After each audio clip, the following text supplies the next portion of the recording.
Agree, Chair. Okay. Yeah, Yes. Admiral Kubu. Agreed. Agreed. Thank you very much. Admiral Kubu, you may proceed. Thank you very much, Chair, and members of the Portfolio Governance Committee. I will now go to the next slide. Chair,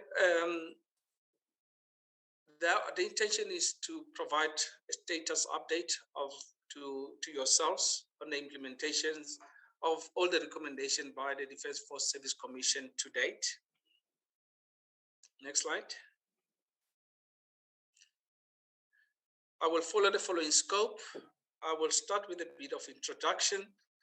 I will also go and discuss the approach that we have followed as the department. I will also discuss generalized responses. I want to confirm that, Chair, that some of the response or recommendation, they were not specific. They were a little bit generalized, which made it a bit difficult for us to be able to respond correctly on those ones. But I have already discussed with the commission, the Defense Force Service Commission, on some of those issues. I have also given them the response almost 2 weeks ago. And then we have already engaged one another to say some of those ones we will sit and clarify amongst ourselves what is that actually they wanted the department to do. But we have started the discussion with themselves. The third one is just the response per category. I can confirm that the recommendations that we made, it was around 169. And then based on the 169, we could, as a department, put them in one category, and that category gave us less than almost 24 recommendations. I want to confirm, while I'm still here, to saying some of the recommendations were cutting across the categories. So we try to put everything together and make sure that when we talk about career management, it's only in one part, not everywhere else is in all these 169 recommendations. And that actually made it easier for us to be in a position to respond to all of them. And then I will also discuss the one that we tabled in 2020, 2021. That was the recent ones. That's mostly around the 3 hospitals. And Chair, I will conclude. Next slide. So we want to confirm that the Service Commission has been mandated in terms of the Defense Amendment Act, Act 22 of 2010. And they have, through the Act and the responsibility and their mandate, submitted a consolidated list of findings to the DoD for period 2013 to 2020. This is when in 2013 they were incepted, and then some of the recommendations started from there. The DoD presented the status report to the Joint Standing Committee on Defense on the 16th of August 2021, and the presentation that was due on the 6th of September 2021 to go through the same presentation that I'm doing today was subsequently cancelled, and that's the reason why we are here today. We also have given a formal response to the Defense Force Service Commission on 2 September 2019. I've taken note of the concerns of this House in terms of the delay in terms of the response from 2013. But yes, this is now at least the time that we felt that we need to consolidate and respond to some of them. And I also want to confirm some of them has already been taken by events, as I will present in my subsequent slides coming. Next slide. I have divided the report into different categories, as what I've already alluded to, Chair, with the findings and recommendation linked to each category, and that the 24 categories that I just mentioned. And upon analysis of all the findings, we have observed as a department that the majority of the recommendations have financial implications. I think we all are aware about the constraint that we are sitting with in terms of the budget. So if there is no money coming our way as a department, some of the recommendations are going to be difficult to implement, but we have also flagged them to the Service Commission as well. And the reason is that with the stringent economic climate, we are unable to actually, put a lot of resources into some of the recommendations. We don't say they are not critical; they are critical. But if we have got findings, some of them we will be able to implement. Next slide. As I've already indicated, those that we identified, those are categories, but we have decided to put some that are cutting across into one category. So you'll see that we will no longer talk about the 169 because we kept everything together, but all of those recommendations that they made from 169, if you look at the categories, the 24 categories that we're talking about, every single one of them will be within those categories, but they talk to one another and you can actually give one or two responses to all of them. I have to confirm, Chair and members of the Joint Standing Committee, to say there has been some of those recommendations were a bit vague and or ambiguous from where we're sitting, but those are the ones that we will find one another with this Defense Service Commission. We've already, with the discussion that I had with them, planning a work session together where we are going to unpack every one of them and start eliminating those ones that we believe has already been implemented by the department, because there has been a number of them that were implemented, as you'll see in the presentation, or those that we believe are no longer relevant because they might have been overtaken by events. We will do that and come with the ones that we believe are in date, and we have to concentrate on those ones, because I can confirm others will not actually be part of the recommendations anymore once we go through the exercise with them, but it will be a collective agreement to say these ones are no longer applicable anymore for whatever reasons, and we will now concentrate on the one that we believe we have to do. Next slide. I think this is just to emphasize what I've already said. Because of the time lag, some of the recommendations will have been already overtaken by events. We will see them as we go along. And the one that we term as generalized response or recommendation, we will also unpack them when we meet with them at the meeting that we've already planned and discussed with them, which should happen in the next week or two. We were just tying the diaries with them from yesterday, so we're hoping that we will be able to meet before the end of this year, this calendar year, so that we close all the gaps amongst ourselves on all the recommendations made. Next slide.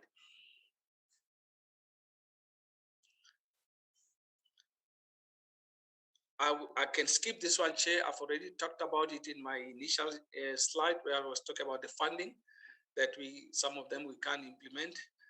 But we also do acknowledge that some of the recommendations are genuine, but they require policy decisions that obviously we will have to start with them. We cannot obviously implement them immediately, but we will have to go through that process of trying to get the policies and instructions implemented with regard to some of the recommendations, i.e. the OSD, i.e. other policies that talks about different dispensations in the military.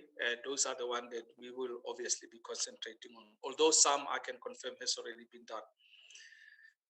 The recommendation that talks about the facilities, i.e. the buildings of the military, etc. I know this committee has been well informed about the status of DPW in terms of their infrastructure, and then obviously also the initiative from the department to receive some of the money from DPW so that we can actually be able to do our own maintenance and repair DPW. That process, Chair, is underway, and we're expecting that by next year, hopefully around April, we would have finalized that process. Next slide.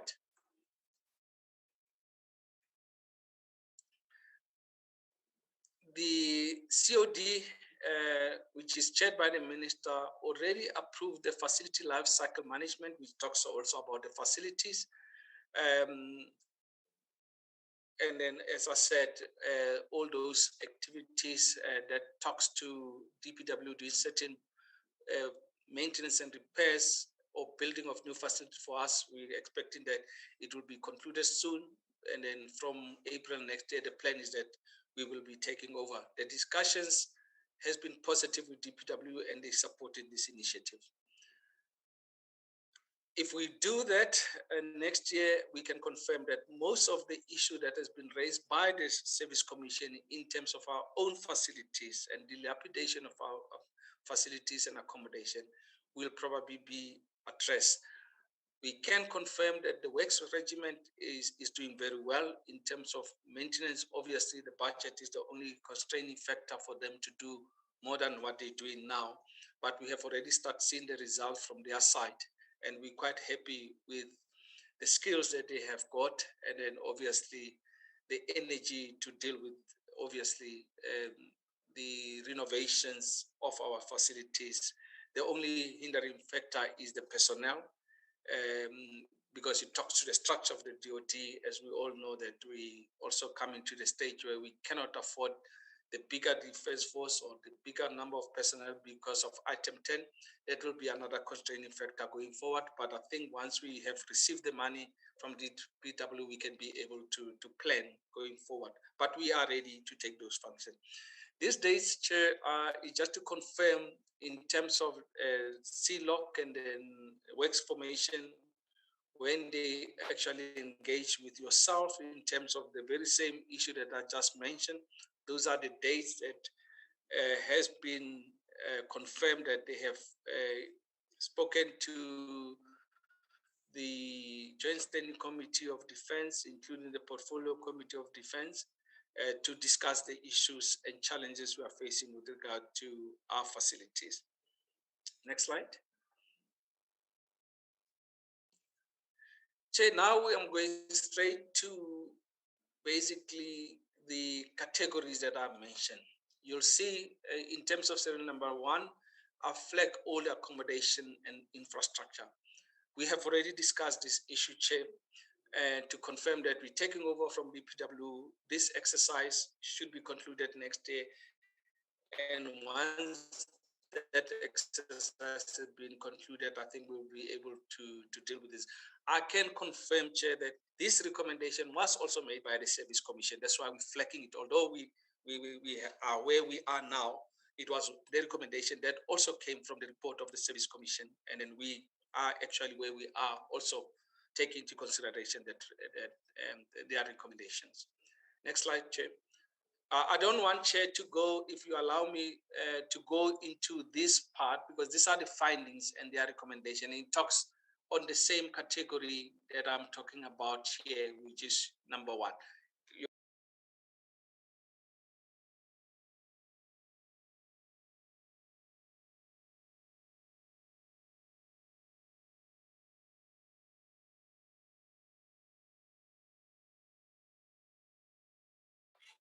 I see the Admiral is muted. Oh, sorry, Chair, sorry about that. In terms of allowances, I would just want to confirm that the Service Commission obviously has spoken about us looking at certain overtime for our members. Obviously, that was not going to be in line with the overtime policy that we're using in terms of the number of hours that we are dealing with, but also to pay overtime to certain functional mastering, like i.e. fire rescue and medical people, doctors, nurses. There were quite a number of them that they mentioned in their own report. We can confirm that from our side in terms of the response to say some of those recommendations are already being implemented. There are a number of OSD policies that we have promulgated as the department, and those policies as we speak are being rolled out. We can mention the OSD of the doctors, OSD of the nurses, etc. that we are doing. And we also can confirm that we already approved the dispensation of the technical people, engineer and artisans. Those were the main ones that we have already done to date. So we can safely say in terms of the allowances and occupational dispensation, we are almost in place in terms of the policies. I want to just mention some of them we had to benchmark with other state departments. And then as we benchmarking with other state departments, that's the line that we wanted to take from our side. But yes, for example, the OSD of the nurses, there was just issues about the date of implementation, because when we talk about paying certain allowances, OSD people must be in the post and the structures must be in place. But some of the OSD, when we moved into and implemented them, we did not have the structures, we did not have people in those posts, so it was difficult to implement it, but we are rectifying those that can be rectified. I can confirm, especially to Honorable Marais, to say the minister now signed, even the one that you have been requesting us to give you feedback in terms of the nurses, has already finalized it, I think 3 weeks ago, and we implementing now the decision of the minister in terms of payment of those people for the 5-year lag that we did not put them in the post. So that has now been sorted, and it was one of the long outstanding issues that the nurses were complaining about. And the minister has signed that, and we implementing the decision of the minister with regard to that. Next slide.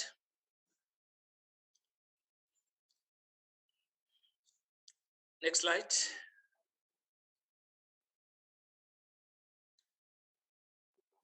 Who's moving the slide? They are not moving as and when you say they must move. Yes, I could see that.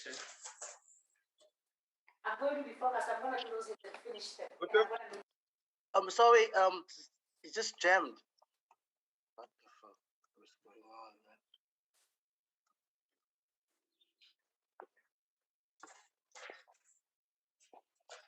Must I delay for a minute or so? Or Chair, you can direct me if you want me to continue, because the presentation was circulated. I can do that. Maybe just continue whilst they are trying to refresh it on their side. Thank you, Chair. The next one is 3, which is going to be the next slide. I've done with occupational dispensation. So the next one, while they trying to get back with the presentation, it was on border management, which is terming it BMA currently. The main issue that was raised by the Service Commission was that the soldiers, they don't have, the right to intercept vehicles. They don't have the right to arrest when they are in the borders. Also, we don't have the IT system in the missions areas to actually deal with, these issues on challenges within the border and capturing whatever is required to be captured. And they propose that the IT system must be improved. And also the issues of the porous and broken border fencings since 2019 was the issues that were raised as a critical issues from the Commission. We can confirm, Chair and members of the Joint Standing Committee, to say we have made inroads with regard to finding ourselves sitting with the Commissioner of the Police last year, where the issue of the MOU was drafted by both the Department of Defense and the police. The only issue that was outstanding was the legal people just to go and sit and verify every information, but they were part of the consultation, they were part of the meeting, so that the MOU can be signed. It was obviously during the time of the former Chief General Shoke, and then I know now we're pushing it again with regard to the signatures now, so that this issue of the BMA is being addressed. But CJ Ops is also heavily involved on this specific issue as we speak. There also has been meetings with the Department of Home Affairs on how we're going to manage the borders, and the whole BMA now has been elevated also to CJ Ops and the police. And then we're hoping that before the end of this year, we will obviously know how to move forward in terms of the BMA, so that all the challenges that has been identified within the borders are actually being addressed. Next slide. in terms of career management, there were issues about other members not being considered for promotion, even though they meet the minimum requirements in terms of promotions. That members stagnate in terms of ranks for a long period of time, and also that senior and staff posts are manned by the reserve force members. Chair, we can confirm that we looked at this issue, especially with regard to stagnation of ranks. We started around 2009 to delink salaries from rank. It is possible now with our system that a private can be paid as a corporal, and then we have addressed that particular issue in terms of the stagnation. But we also have implemented the OSD, as I indicated, which also talks in terms of people moving functionally without the military ranks, and that also have addressed the issue of the rank stagnation, because that was the key. We want to mention that the military has got a pyramid structure, and it's not possible that everyone can be promoted. But yes, we accept also that the career management process was also not transparent for somebody to know why a person A is being promoted and I'm not promoted. And that's the part that in HR we're trying to resolve now. We have already directed in terms of few policies to come with transparency of the process. And then this issue, career management, rank progression, etc., is not transparent. It affects discipline. It talks on the morale of our soldiers.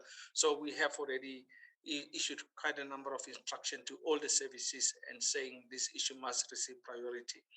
So we are actually, it's an evolving thing in terms of career management, but we can safely say there has been some of the policy position that we have already undertaken to date to deal with this issue of stagnation. We also are aware that there were also issues of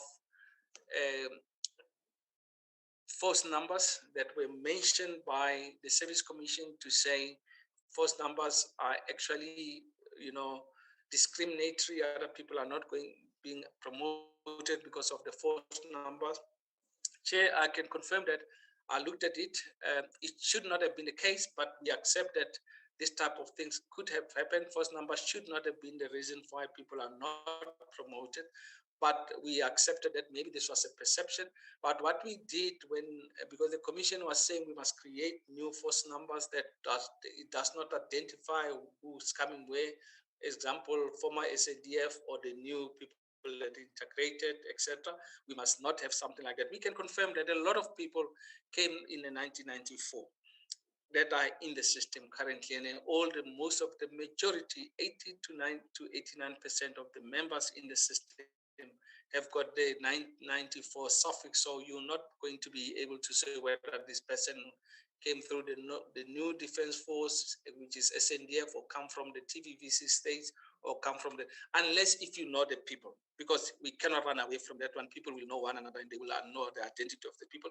But the members that were coming from the former SADF maybe might have been the one that the commission felt that they were discriminated because of they will have the 89 and 71 first numbers that talks to the years that they joined. But when I looked at this issue, I realized the numbers of those people are also not a lot. The last time I did the audit, they were just less than 6,000.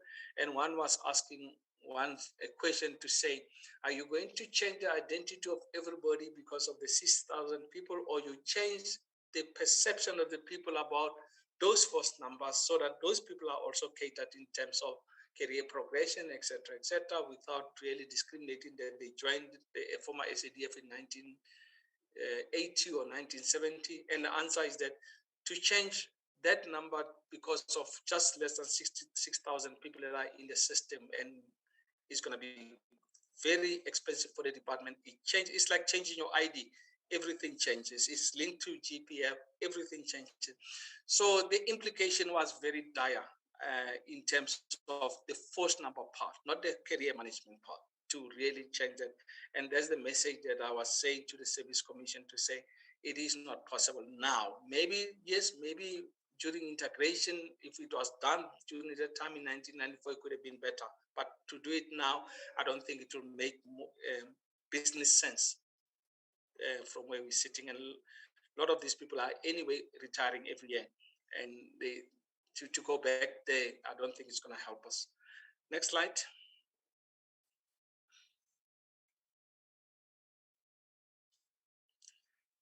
Command and control.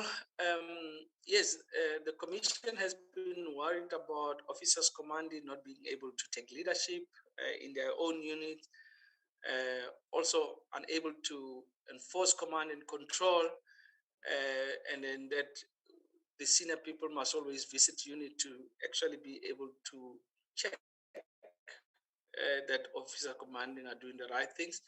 We as a department, we say individuals, yes, but we cannot always change policies because of an individual that fails to do what they want, what is supposed to do. If you are an officer commanding, you have been given full mandate to take decision for your own unit in the interest of the organization, making sure that you're not actually going to allow anybody to interfere in your own space. So if you fail, it's you as a person that failed. What we're doing is that if we know that a certain officer command is not in a position to do what is expected to do, the best thing is to rotate. Fortunately, as a department, we have got that the policy does allow us to move somebody from one position to the other, and we're using that to our own advantage where we see weaknesses of the people. So there is no need for any policy with regard to that. But yes, our officers commanding need to thorough training. They need to obviously every time have continuous training so that they understand their mandate and be able to do what they're supposed to do. Next slide.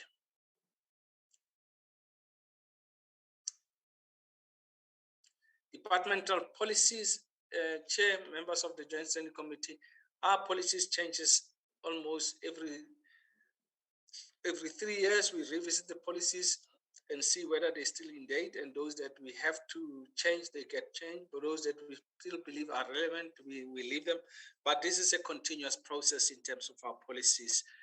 So we can safely say there is no problem. We've taken note of the issue raised by the Department of the Defense Service Commission, and we can confirm to them that a lot of the policies since 2013 has actually been amended, or even new policies been promulgated and also revised. So we happy with that. There were discussion about the MEM and the ESP. We all know that in 2018, 2019, we stopped the MEM. We have now reintroduced the MEM and the ESP for the department because of the issue that we are facing in terms of item 10, which is the cost of compensation for employees. So those policies are now back again on track, and we will obviously keep on revising our policies. We also have implemented the policy on the reserve forces now, which was only promulgated this year, where we streamline the process of collapse of our members and then avoiding issues of people being called up and paying whoever is calling them up. So we already proposed committees so that one individual must not actually have a decision to call up an individual, but it must be a committee that sit and look at the requirements of the organization, the requirement of the post where the member is going to be utilized, so that we don't have this problem of people buying themselves or paying to be to have a call-up, which we were aware it was happening, and we want to confirm we were aware that it was happening. Next slide. In terms of discipline, we want to, I think the committee is aware that there was proposal to approve the military discipline of bill, which went through the process but has not been able to serve in cabinet or parliament because of some of the challenges that we face internally, where members felt that they were not properly consulted, and then we back to square one in terms of the discussion, but the process has started again to get it through the process again for final approval by cabinet and parliament. This will be able to deal with the issues of discipline. And Chair, members of the Joint Standing Committee, we want to confirm discipline in the department has been a headache for all of us. and we're not going to come here and saying we are clean on that issue. We're fully aware, and that's why our courts of military justice are inundated with a lot of cases. Some cases are even outside our own military courts. So we're fully aware, and we're not going to pretend that there is no problem of discipline in the military. So we're hoping that this bill will also assist us in terms of dealing with the issues of discipline. But we also want to mention that the courts as well outside civilian courts are also making it too difficult for commanders to deal with the issue of discipline, because as you're dealing with issues of discipline, the court reverses, some of the administrative decisions that we are taking, etc. So we're hoping that the bill will make sure that all these challenges for the commanders to deal with the issues of discipline would have been addressed once we get the bill, military disciplinary bill approved. Next slide.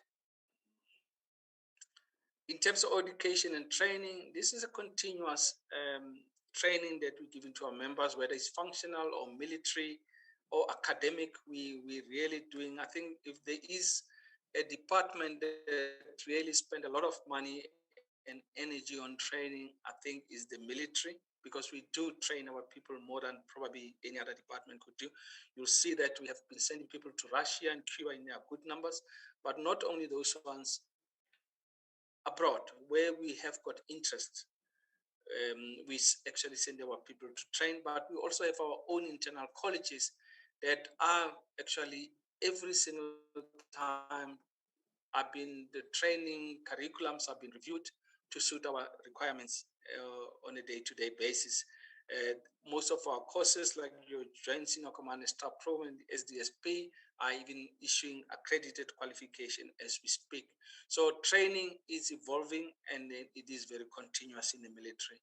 But yes, we acknowledge that there can be certain gaps if you don't obviously look at your training regimes and want to improve on it. And I think some of the recommendation that has been made by the Service Commission, are we taking them seriously in terms of their proposal, in terms of what we must do going forward. Next slide. I will pass this one. It linked to the previous one that we just discussed, Chair. I summarize the whole ETD. In terms of the external and internal deployments, there has been issues about deployments in the UN, also in the AU, and then the Commission also was concerned about some of the deployment allowances that has been paid that are not, close to what the UN and AU is paying, and they also wanted us to look at that issue.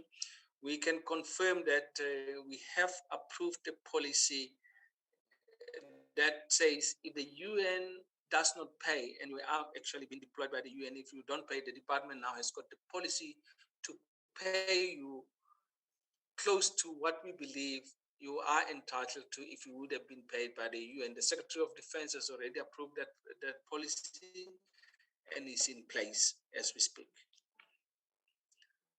Next slide. Fraud and corruption, Chair, members of the Joint Steering Committee, we as the members of the DOD, especially from the Secretariat, SecDef, and the Chief, are also concerned about this issue of fraud and corruption. We realize that we behave like any normal member of the society. That's why you'll see a lot of irregular expenditures. Yes, some of the expenditure, we don't say all of them are because of fraud and corruption. Some might just have been people not following due process, but people did not benefit. Those we accept. But there are cases of fraud and corruption that we are sitting with. That's why military courts are dealing with these cases as we speak. But it is a worrying issue from all of us to say, in the military, if you have got people that are corrupt and are fraudulent, then it actually tarnishes the image of the military. And we want to confirm that we have got instruction from the Chief, and then with the support of SecDef to say we must not tolerate fraud and corruption in the DOD. And our courts and the military police are really working very hard to deal with some of these issues. Yes, we might not be seen that we have got the manpower to deal with them with the required agency and speed to root up fraud and corruption, but it is in the priority of the department to deal with those issues. in terms of funding and the budget, I have already discussed this issue, Chair, in the introduction to saying budget is a problem to all of us, and most of the recommendations that were done based on budget or injection of funding to the military is not really helping us for now. But as soon as we get the money that we believe we are, as a military, supposed to be getting to be able to deal with all the challenges in the military, I think to be able to deal with those issues. But I want to confirm that in terms of the COE, for example, the proposal that we presented to this forum or committee has been well received by Treasury, and the consultation between us and Treasury actually has improved. The relationship has improved. I think the next presentation that HR will be doing on that issue will show how far we moved since the presentation that we have made to this policy, to this committee. But we can confirm that yes, where money is a problem. We also want to confirm that based on our experience about the deployments in the DRC, in the UN, where we're supposed to be deploying, we have already agreed with Treasury to saying whatever assets we deploy, if UN is paying back, the money must not be paid to the B7 account, and it must be used by the department to even repair, maintain whatever assets that we use on the other side. And that has started happening from last year. So we are actually, doing well now with Treasury on that issue. And this money is obviously helping, especially the Air Force is actually, because they are the one that actually deployed a lot of system in terms of aircrafts, etc. They the one that started benefiting from getting money from the UN. So the proposal that were made by Service Commission were also factored in this regard. Next slide. Chair, with your permission, I want to skip this one of the human resource. The only issue that I think, because it talks to the issue of career management, I've already discussed it within the career management issue, but I can just flag that one of the issues that they just raised that probably I did not touch on was that there was a proposal to, elevate the rank, the post of the GOC of Tabatswana to a Major General instead of Brigadier. We don't really believe this is the way to go because we have not been convinced that that post should be a post of the Major General, but it also talks about the whole structure issue in the department and the reporting processes in the department. So it's one of the issues that we'll be talking to the commission and saying what informed, this possible elevation of a post. But from where we're sitting, we believe the post is well placed at the correct rank and with the correct reporting lines. But yes, I think the workshop will also assist. The way issues about the staffing of the base in Durban, the committee will probably be aware that when the SS Scorpion was obviously degraded to a station, there were a lot of uncertainties about the people, but this was a big base, and all of a sudden you've got a station that just take less than 100 people. And then with the escalation of now the station back to a base, it needed obviously the whole staffing process again to put it to full capacity again. And I think the issue was that when the process starts of staffing, etc., must be transparent, and we must make sure that we prioritize, especially the people that were, geographically bound in Durban, those that could not even move and obviously raise the grievance that they must be prioritized. We can confirm that the staffing in Durban almost has been completed since the base has been escalated to a station has been escalated to the base.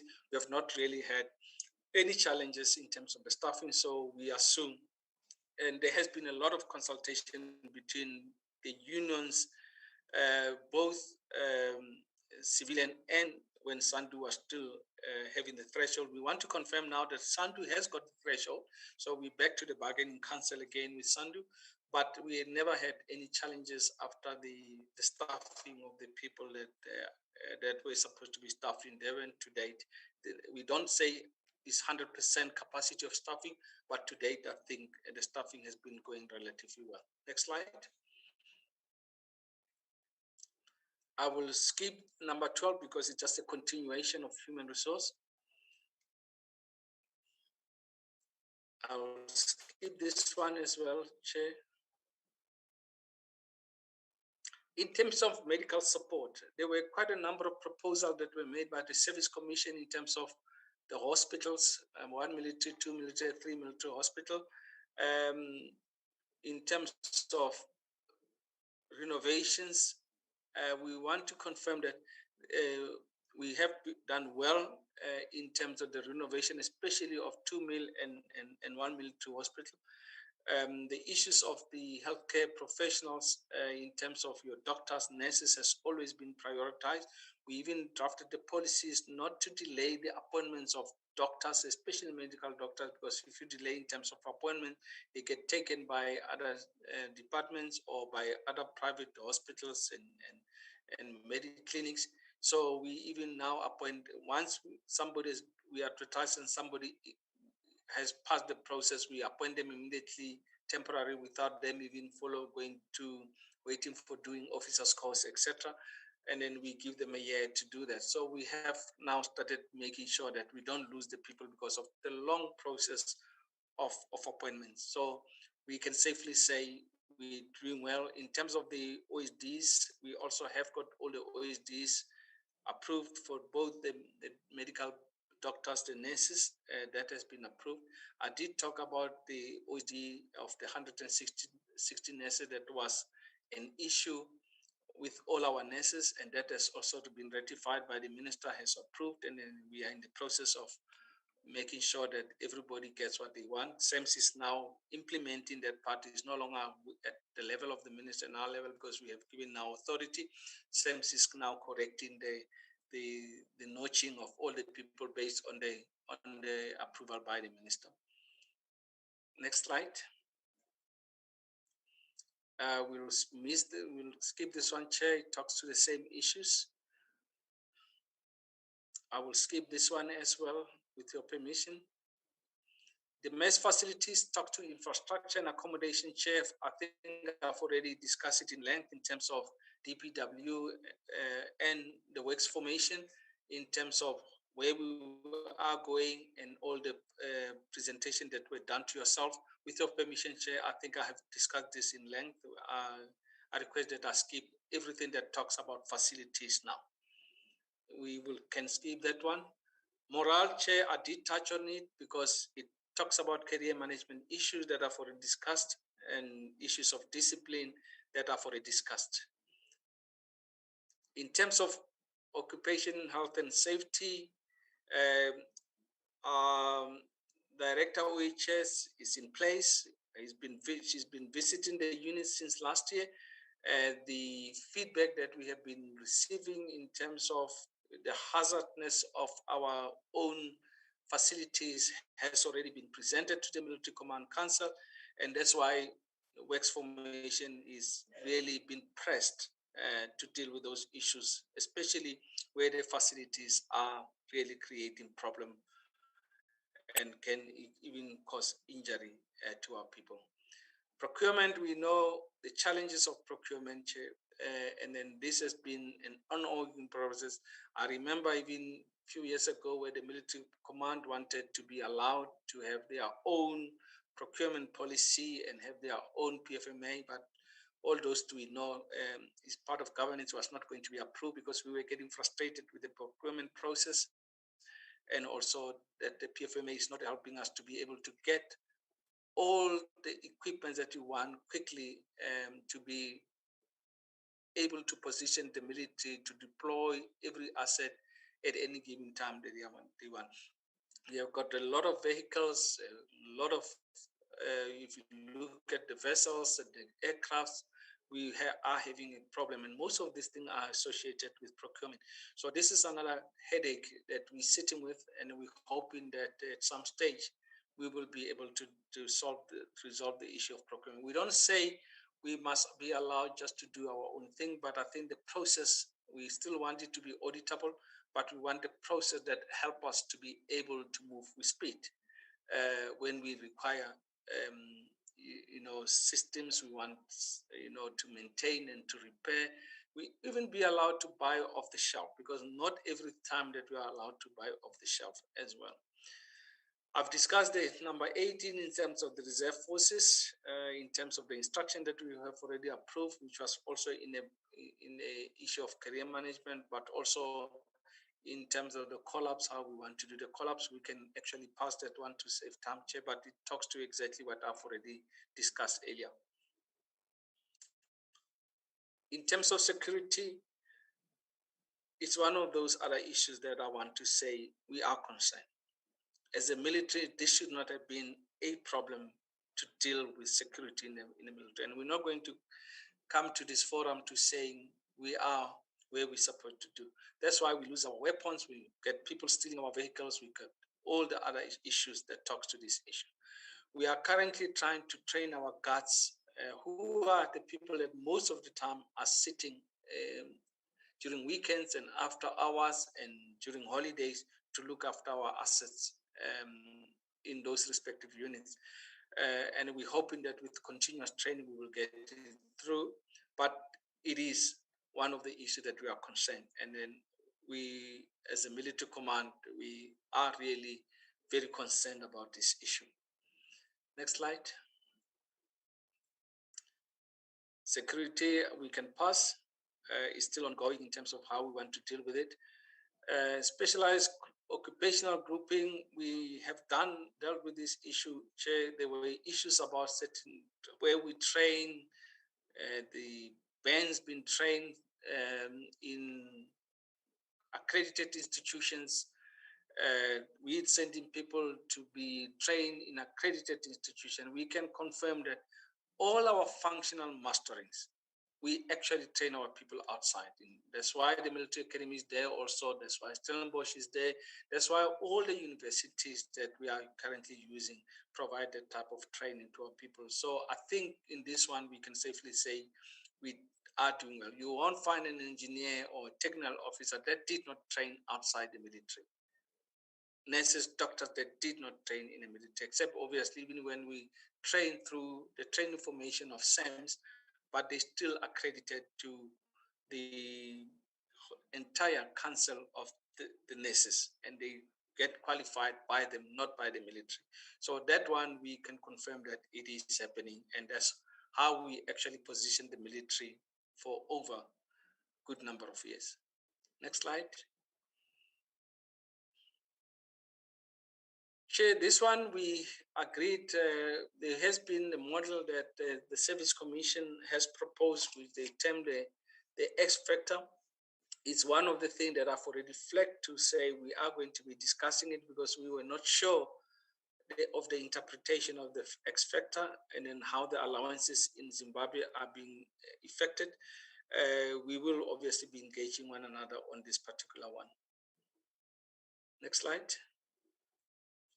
In terms of the tools of trades, the IT system of the military through CMIS has been improved on a regular basis. And then we will try obviously to continuously use CMI to advise us in terms of improving technology of the department. But the other issues that were raised was also the issue that with the specialized people like your technicians, etc., they must keep all the equipments for themselves, but for use in the military. And then we can safely say most of our technicians, they've been given the tools to work, and they actually use it even after hours. And then that's the tool that they have for them to use at work, etc. But they were heavily concerned with the IT system, and CMIS is dealing with those issues. Next slide. I think there should be two more. Transport, we all know the challenges, and this is also linked to the budget. We don't approve any more buying of sedans, etc. We're only buying the vehicles that are actually going to be used for deployments. The ambulances, for example, CJ Ops with the last deployments when we had crisis in the country in KZN and Johannesburg, Gauteng, we realized that we are found wanting in terms of the vehicles. So we are now prioritizing the buses and all the other vehicles that we believe are critical for us, but no longer buying of sedans. And we also using Cuba as well under Project Tusano to get all the vehicles that we had that were declared unserviceable for them to be able to deal with those issues and get them back on the road again. And we can safely say we have done well with Tusano, and yes, maybe we have not been too open and transparent in terms of, what we're benefiting in terms of the money that we're spending on the Cubans to be here, but we can confirm that there's value for money to have, got the Cubans here to come and deal with our vehicles and all the other systems that we had that were unserviceable. We really did well, but maybe the transparency, probably in terms of what we're benefiting out of that, maybe that's what we need to obviously present to yourself so that everybody is aware that we don't waste the money when we had the Cubans here. Next slide. Uniforms, Chair, we are challenged, and it's also linked to the budget. But outside the budget, to be able to buy the best quality uniform that we need, we also want to take a blame as well. Because as we buy uniform, I don't think after you have got the tender with somebody else, when they actually bring in the uniform, the quality assurance, it has been a problem. And we really have been concerned about that issue. General Shocker used to say, some of the uniform cannot even fit him because it's so big that it doesn't, but we paid for that uniform. So those are the issues that I think we need to look at and saying, those people that are receiving or giving the specifications for us, are they really taking their job seriously? And then now also when they receive them also, are they taking their job seriously to tick that every single thing that they get is according to our specification? This is where we now need to come in and address that issue.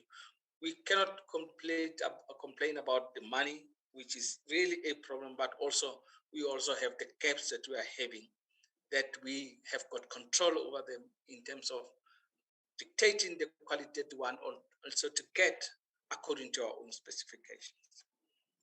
Next slide. I will skip that one. Chair, I'm not going to repeat the next slide, Chair.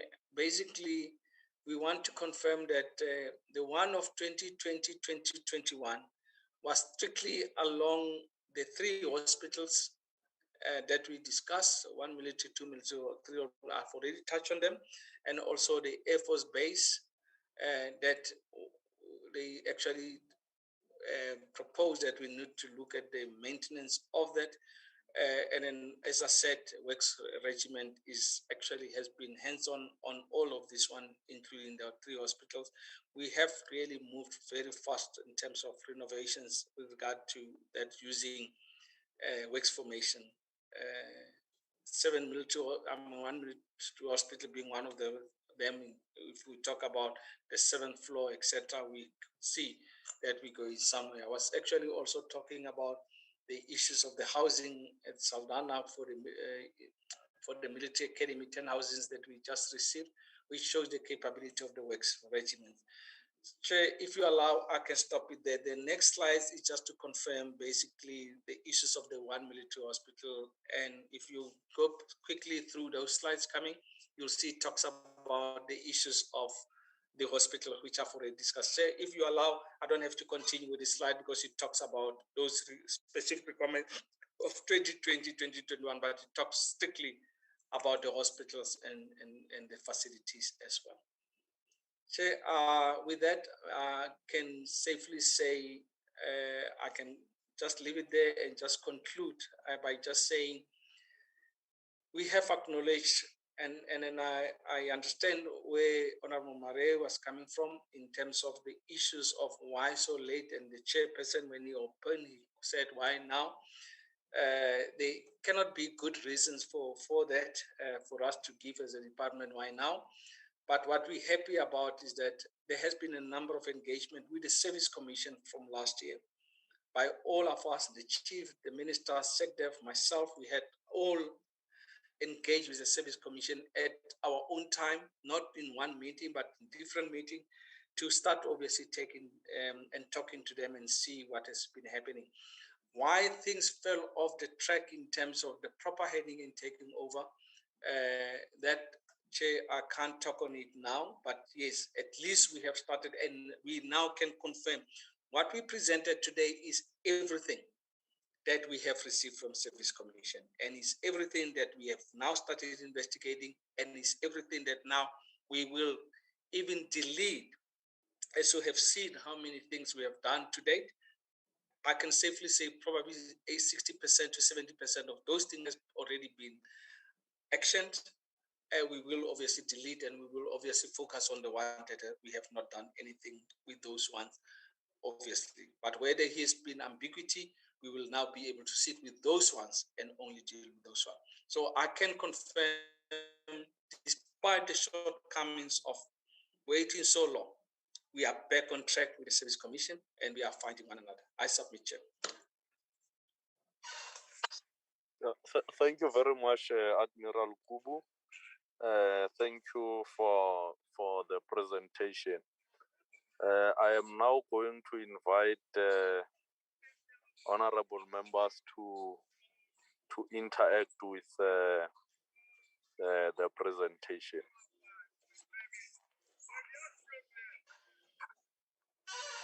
Honorable Mare, I see your hand is up.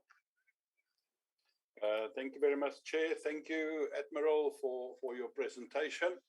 I'm always very appreciative of the work that you guys are doing. I know that HR, human resources, is probably one of the most difficult sections that you need to work with. You know, the reality is that we've got pieces of equipment that often in the private sector get maintained properly, but your biggest assets, your human assets, your human capital, are not as properly maintained and looked after. So I've got the huge empathy for you, because eventually you have to change people's behavior and actions to get better results. You're always dependent on people. I want to make a few comments, and I've listened to what Admiral has said, and when you listen to him, things sound very, very well and on track. But when you read the presentation, you look at the presentation, you see the evaluations by the Service Commission, you see their recommendations, and then you see the final comments and commitment from the department. You know, I made a note here. It says, you know, they are parallel structures. It seems like they don't talk to each other. Like the Admiral said, they all do it on their own time. I get the impression from what I've listened to and what I've seen is that it seems like there was more a written communication and no in-person meetings of discussions, of workshops and things like that. I get the impression that what the Admiral has said, the status quo remains, irrespective of what the Service Commission says and irrespective, I think, of what what National Treasury is telling us and irrespective of the state of the economy. That is a bit of a concern. And I want to say to him and to the Service Commission, if we don't tackle this challenge of our human capital together as one team, we can just as well leave it there. Because if we go on the route of everybody is chasing after its own tail and not together, and that is the impression that I get. I get the impression that the department is one, they are us, and Service Commission and the rest are they. There's not a us, it's a us and a they and a them. So I'm very concerned. And if you don't get this right, then you will not have a disciplined military force. You will not have an effective defense force that can protect South Africa and our integrity. You can say whatever you want to. You can have whoever you want in the highest ranks. You can have whoever you want as the minister. If you don't get this right, you can just as well admit failure already now, because we have come with this for a very long time, many years, and we sit now with a situation where the admiral has admitted that they have basically not talked to each other, and that is a big concern. So I hope, and I would very much like to hear from the Service Commission themselves as well whether I'm correct. I want to say to the admiral, you talk about Tusano, which is such a fantastic project. I can tell you, we as a Joint Service Standing Committee on Defense and the Portfolio Committee on Defense went on oversight. And you are certainly talking about a total different project Tusano than what we have seen and experienced. So where are you getting your information from? I must admit, I've got my doubts about that, because Tusano is not value for money. I want to ask you whether you and the Service Commission has sat together and talked about the challenges that we've got with cost of employees as a percentage of total budget. Fortunately, today we have received some money, which is fantastic news, especially to cost of employees. But we are still, even after today's allocation, we are very close to 70% of the total budget is cost of employees. Now, surely between yourself and the Service Commission, who are looking after the people and the costs and what is best in the interest of the Defence Force and South Africa, surely you have sat together and said, listen, we are facing a challenge. We know that we should be closer to 40%, but now we are even close to 70%. Have you sat together, and what have you discussed in terms of these challenges facing us with cost of employees? Because otherwise we just a lot of people with no defense force eventually, just an air wing and a water wing. I want to ask you, you have proudly said about what you are achieving with Russia and Cuba and even our pilots being sent there. What about our own training facilities? My information is that our Air Force bases, Langebaanweg, Overberg, Mikado, has got huge capacity in terms of spare capacity. Because why? We don't train our pilots in South Africa anymore. We pay millions and probably billions of rand to send them to Cuba. We said now we're in a situation in Cuba where our pilots are fed poor food,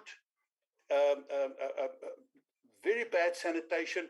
They are forced to cut grass with machetes and not train as pilots. And I've got the videos and the photos of that.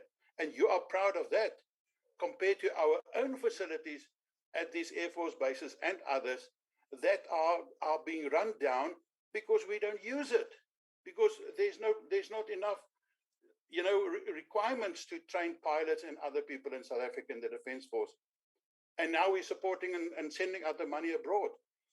You must respond to me why you are so confident that that is giving us what we need, and we're sending out our scarce capital, our money, we're sending out of South Africa, and the Cubans are benefiting from that, and it's not staying in South Africa. So why are we not using our own training facilities to the maximum, to what we know they can offer? And we have got competent instructors and people in the Defence Force. There's no doubt about that. So if you can please respond to these things, because I'm very concerned. You have not given me anything to say I can go to bed and have a better sleep tonight. I get the impression we are worlds apart. There are some inner circle and a boys' club in the Defence Force who say, we don't worry about what other people are saying as long as we feel very proud and very strong. don't be like that, because you have to share it with us. And currently, in terms of what I have seen today and heard, you're not doing what you should do. Thank you very much, Chair. Yeah, thank you, Honorable Murray, for those questions and comments. I see you'll be followed by Honorable Mafanya, who will be followed by Honorable Lokwase and Honorable Piquez. In that order. Thank you very much, Acting Chair, and thanks to the Admiral for the presentation. It's quite insightful. The reality is that this is more of a repetition of the things that we advanced to the minister, the previous minister, and some of the things being the repetition, but at the same time that do not have a little bit of substance on them. But let me just go to the issue of border management. On the issue of border management, we were concerned about the wellness of our soldiers, including health facilities. Even there was no water, where they have to relieve themselves, even toilets actually, where they have to relieve themselves there. So we highlighted those issues, and we were on the verge of actually going back again to see that some of the concerns have been addressed. Unfortunately, through COVID and other matters, we couldn't go there. But we want to have your weight in confidence that there is a movement towards the wellness of our soldiers on the borders, and including the fence that we talked about. The reality is that there's always an influx of people going through those fences, and nothing seems to be happening there. And then again, on our corrupt soldiers who are forever found wanting, stealing as well assisting criminals to ferry goods, illegal goods into our country. And it becomes a shame, though you say, yes, indeed, there is a problem of discipline, and then you don't give us a solution to say, what are the recommendations? What do you think should be done? Because you cannot begin to say we have a headache of our soldiers who are not disciplined, and you keep maintaining them in the manner they are. There should be a consequence management that takes over. And then on the issue of call-ups on reserves, on the reserve, on our reserve, the thing is, you admit that there has been corrupt tendencies where our reserve force had to pay whoever that it be. So there are culprits and victims. But now the culprits, what happens to them? Because now you are in the knowledge of that. So being in the knowledge of that, you should say we have opened cases against A, B, C, D, E people. By the time you come and say we are addressing it, because there has been a way of actually bringing in a mechanism of not encouraging others to follow suit. So on the other part is that on the medical facilities, including medical staff, at ramp 1 in particular, we that is in Swani, there was an issue where the budget could approximately the budget to remedy the situation could go up to R1 billion.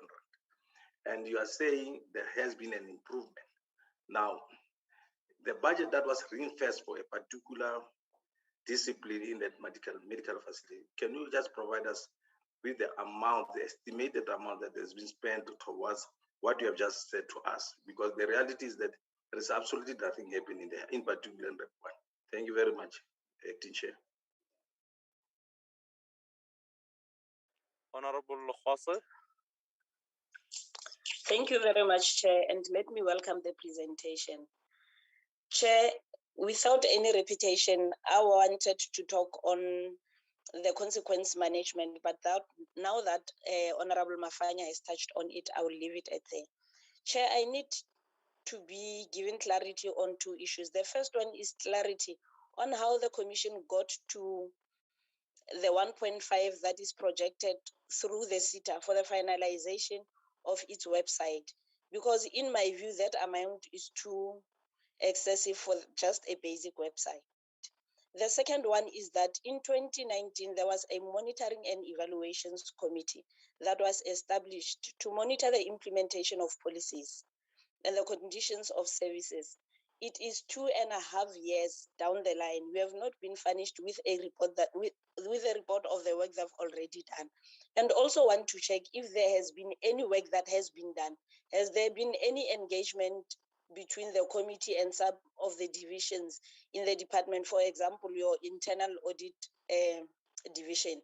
But also, Chair, even if we are there, one must just applaud the commission for the work they are continuously doing, and they are continuously reporting to the minister, because one might say it might have been difficult for them to conduct their researches because of the COVID-19. And also welcome them with the trend they've set for themselves for not having an unauthorized, the irregular, fruitless, or any wasteful expenditure. But I really want to understand, is it reasonable for a basic website to be projected to an amount of 1.5 million? For me, it doesn't make sense. Thank you, Chair. Thank you, Honorable Lufasa. I'm not sure we are talking to the same presentation. Honorable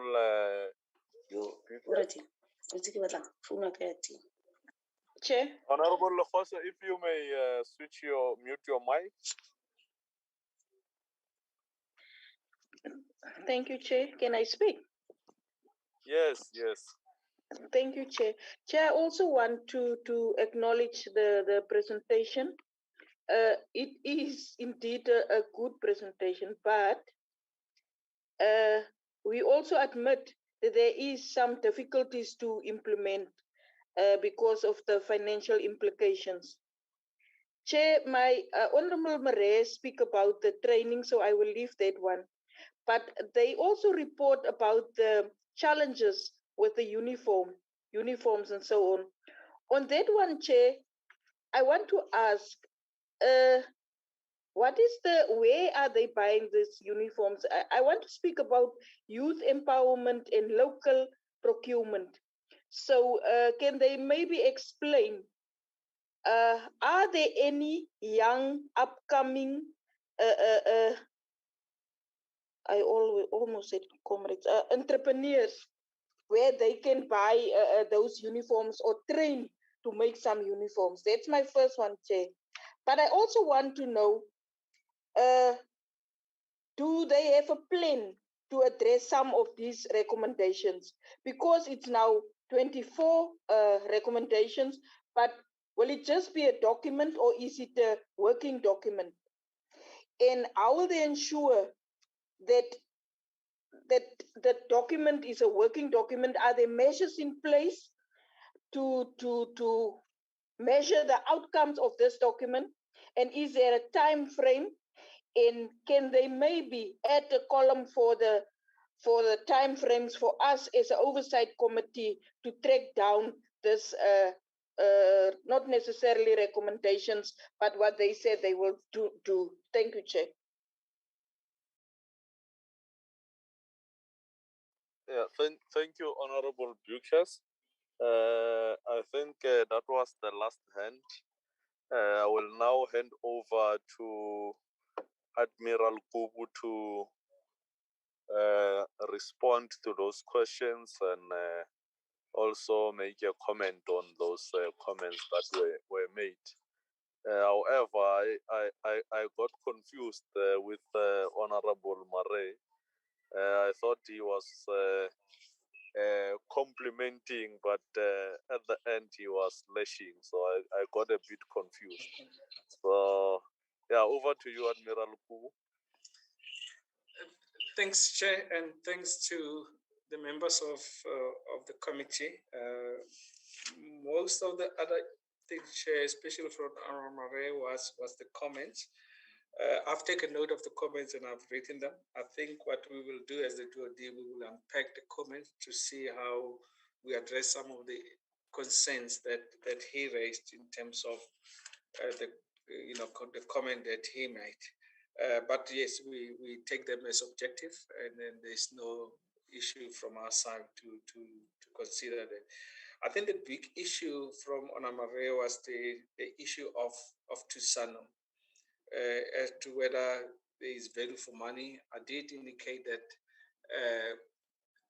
maybe we have not really been able to come to the committee. Maybe I thought maybe this presentation was already made by CLOC, and I take note maybe there might have been a gap in terms of CLOC presenting this, because the presentation that served in all our forums has shown that we have actually saved a lot of money. Maybe, Chair, I think maybe it might probably help the committee if CLOC can come in and do the presentation, because he's got a thorough presentation on the savings that we have made to date on Project Tusano. And I can confirm that from where I'm sitting with the presentation, I have been comfortable that we are doing a lot, we're saving a lot of money, because we're only buying parts mostly. We don't take these vehicles or system that we're repairing outside where they will charge us 3 or 4 times. The only cost that I think maybe probably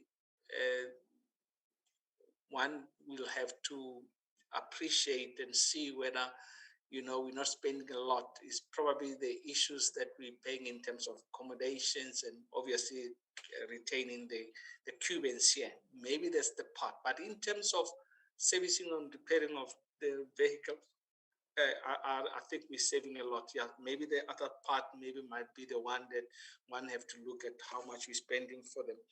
But I know Omare is saying from the visits that they have done, they have not really seen that they are strike.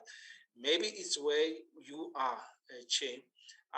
Also, unfortunately, had an opportunity to visit some of the places, depots where the Cubans have been working. I've seen the vehicle that some of them has been standing there for 20 to 25 years, which after they've done whatever they did, within a short space of time, that vehicle was up and running again, and they were painted. And then if you see some of them, they are going. Maybe at a larger scale, if you don't look at maybe I was looking at a smaller scale, but maybe at a larger scale, we have not been able to say this is so much. But I know that presentation CLOC has got. If Odamare allows me to say, probably that presentation will be an eye-opener to everybody. I'm not quite sure where the visit has happened, because probably that's where maybe some of the things were not presented or paraded to the committee, or maybe there was still some work that they were doing that at the time the results were not there yet.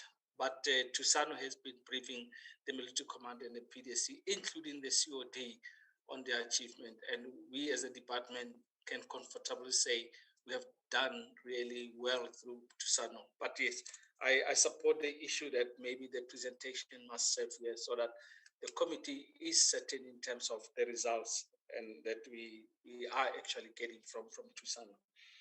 On the issue of the COE, Mr. Honorable, I want to confirm that we have taken the commission in our confidence, even when we started with the presentation to yourselves in terms of the intervention that we are putting in place. I had almost the whole day with them, and I've met the commission on more than 4 or 5 occasions. I think the chair of the commission will confirm that, so that we also show them our predicament in terms of the issues of the money and the proposal that they have made. There were 2 proposals that were a concern for us as the military, especially for me as Chief HR, where there were discussions about possibility of retrenching people or giving people exit mechanism, which at the time we did not have. And also the issue where the Service Commission was talking about the inflated ranks at the top structure. When one looked at that, I think our process of checking the information probably was not the same.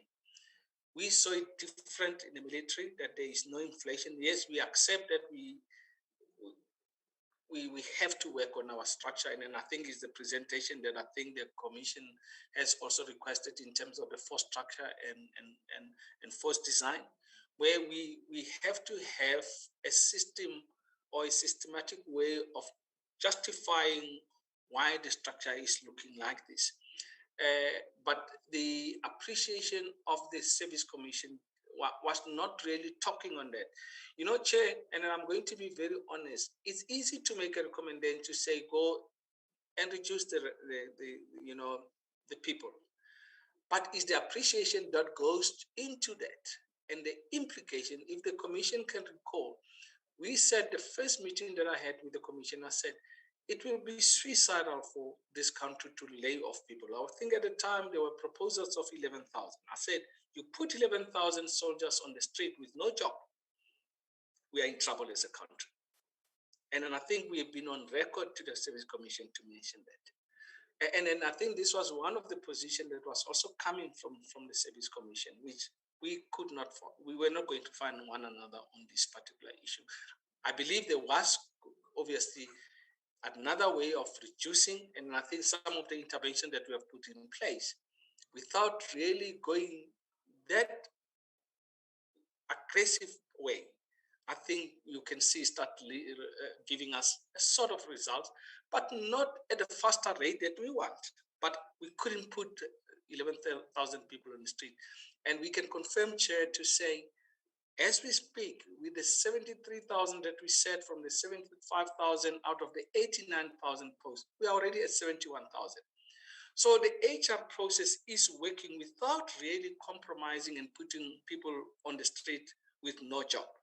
While the employment in our countries, yes, we're not an agency to employ people or appoint people, we accept. But to put soldiers on the street could have been suicidal for everyone. And for this country, it could have been a nightmare. But we're dealing with it in a staggered manner, and you see the results. And I think when we're going to meet, which I know I'm sitting with the commission on the 24th, on the HR issues and the intervention, you'll see how far we are moving to date.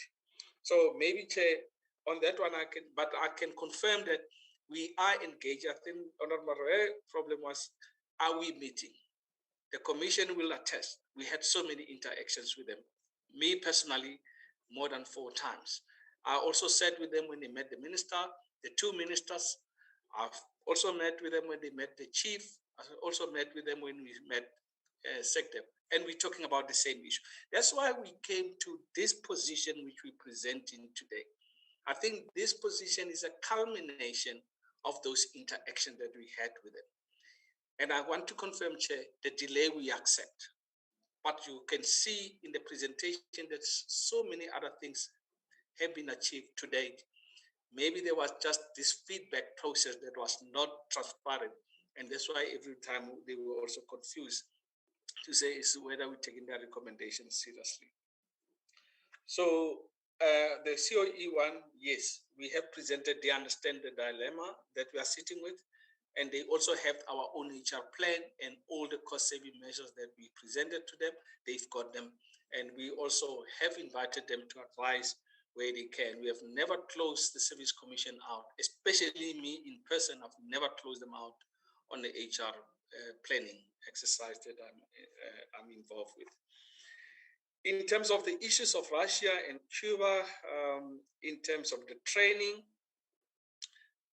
one must accept that the Cubans and Russians, they've got really good training. And I think we're learning a lot as the DoD from both countries.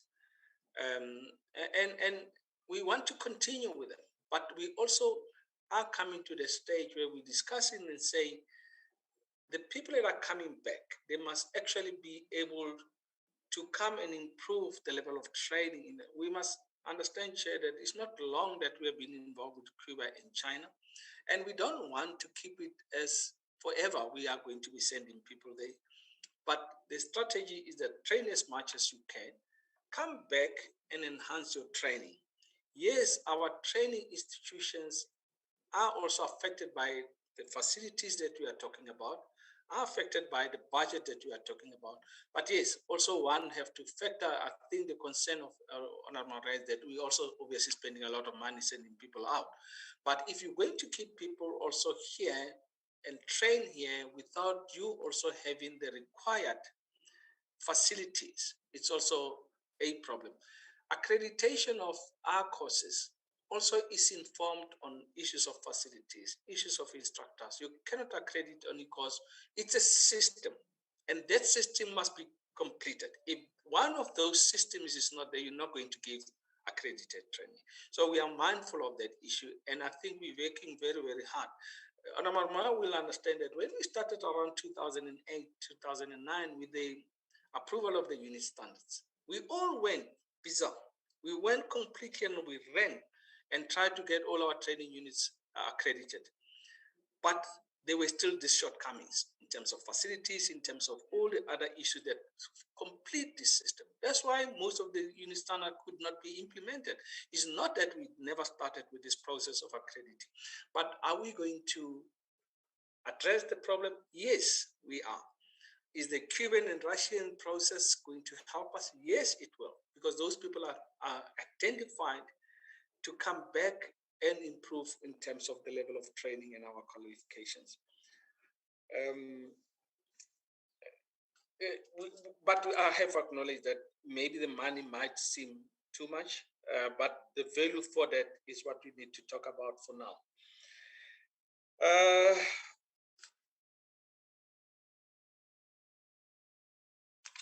I think mostly, like I said, Chair, it was mostly comment because Honorable was talking about the competence of our instructors, that we do have them, we accept that part. So I'm hoping that outside the comments, these are the two key issues. It was the value for Tusano and the COE in terms of our consultation with the Service Commission. Honorable Mafonya, the issue of the BMA has been going for quite a number of time. I still remember with Minister Motsoaledi, we started with this process, but there hasn't been really a good, I would say, strategy to deal with this issue. It was just a requirement and say military send people, and we always supported and sent people in the borders to assist where we are. But we are not really having a proper MOU to deal with the challenges that we are facing in the borders, where even the military, without just giving the people to Home Affairs to deploy and obviously mend our borders, etc., we are not part of the process in terms of enhancing, how we work together and what we actually want to achieve as a collective. And that's why even the issues of the arrests, etc., were coming in, the issues of what you just mentioned in terms of the our soldiers not having, pollution facilities, etc., because we're always rushing on this issue. The MOU that we're talking about and the discussion on the BMA, that CJ Ops, which obviously the Deputy CJ Ops is very, very instrumental, is attending all the meetings. They've been having meetings monthly on this issue, is going to strengthen all the gaps that I think you have raised. And then we know this way, and those gaps as the military, we felt that they need to be addressed, because we cannot also put our people at risk and every day want to deploy them, but there's no proper processes to do that. Everything that we have been doing with on the BMA was basically to be reactive. We need so many people we send, but we're not part of the process, and we want to cut that process. And that's why we're going we're already sitting and we're dealing with it. And I can confirm that we have moved so far now on that particular issue. I think at some stage I will also advise SecDef and the chief as well to say maybe we need to come and brief yourselves how far we have gone on the other issues of the BMA, because I think we have really moved from where apparently, honorable members, you might have been or you have experienced. I think we have gone a few steps ahead today. Maybe that must be made available to yourself. But we can safely say there has been really a lot of interactions to address some of the concerns that we had, including putting our people where their reputation and credibility just, they don't be treated humanly, and they end up also not even having the required basic facilities to help themselves.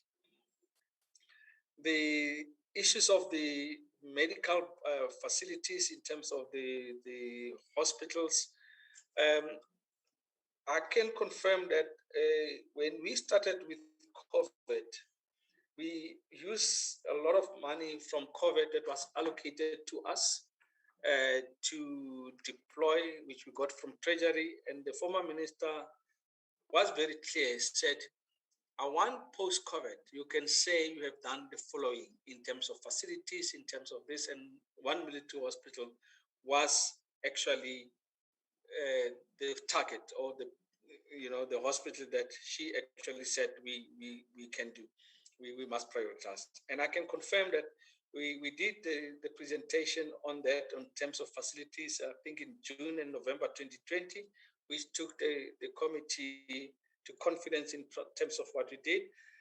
I have got the figures in terms of what we used for the one military hospital where we used the DBSA. When we finish the contract in terms of the one military hospital, we already spent over 151 million for that. That's a figure that we use today that we spend on renovating one military hospital. And we can safely say, if you see how it looks like now, you will see that that really, the money that we got for COVID, I think we use it wisely to make sure that the 7th floor specifically is where is at the required standard that we want. The issues of consequence management, I think I think we probably have been in the military not really dealing with issues of consequence management seriously, or probably not calling everybody to books, and especially the timings of that, and also to make sure people understand that if you do something like that, we will deal with it. We only dealt with this issue in terms of the courts, taking people to the military courts, other people being taken to civilian courts.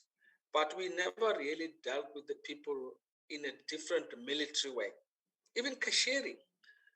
Because we all know, cashiering used to be one of the issues that was not liked by anybody, but it used to send a good message to every single soldier to say, you're found in a wrong, this is what you're going to do. You're going to be put on the parade ground, they're going to tear your ranks, they're going to throw you out. But the legal system of today is not helping us that much. That's why we found one thing in the courts. I don't know how much money we spend where people take us to courts. And if you don't follow the humane process of dealing with the people, you are in trouble. So our consequence management is saying, follow the normal due process. And the normal due process is to say, go military police arrest, charge, give really what, let them go to courts. Those are the in terms of consequence management. Yes, those that are found guilty, that's where now we can say administratively discharged. But it's after the legal process has been finalized. Or you reprimand, you write some. Reprimand does not work, Chair and members of the Joint Standing Committee, because you just reprimand, call somebody in the office, you say to somebody, don't do it again, I give you a warning to say don't repeat. Nobody even says it. So the consequence management that we're using, outside obviously taking the people to court, I don't think it sends a clear message to our people that we're not taking, or we're taking these issues of ill discipline seriously, and we need to address the issues. But we can confirm there have been people that have been told to pay for the cost if they have obviously misused the state's money. I'm as Chief HR, I know that I have to go through this process of taking money from the people, from their salaries of the people. It happens on a regular basis. Once there is a judgment against a person, and it obviously talks about the money and somebody has to pay back, we effect it on the system. But even there, the Constitutional Court already said, or the High Court has already said, you cannot also take a lot of money from our people. You must engage somebody. Somebody must tell you how much they can pay. Chair, it is bad. And then I want to say to this committee to say it is bad when somebody owes close to 500,000 that you have to take, and somebody say, I can afford 10 rands a month. You give income, expenditure, come with all these issues and say 10 rands a month. When are you going to recover the 500,000? Committee members, it is easy to talk about conclusion, but to implement it, and if you don't get rid of somebody out of the system, which you're not sometimes going to be supported by the courts, it just makes the process something else. But we try to take the money. It's not that easy. I'm saying this so that everybody understands that consequence management become just a terminology because of the legal processes that we need to follow. In most of the cases, this is where we fail, because the legal process is very clear in terms of certain things. The person that's got the last say in terms of what you can do is this particular individual that you need to punish. Honorable Beggars, in terms of, I will leave the one chair in terms of the issues of the 1.5 million. I will leave it to the Service Commission because it was their recommendation. I think it was posed to them. Honorable Beggars, on the issue of the uniform, I think I was honest about this issue that we are failing.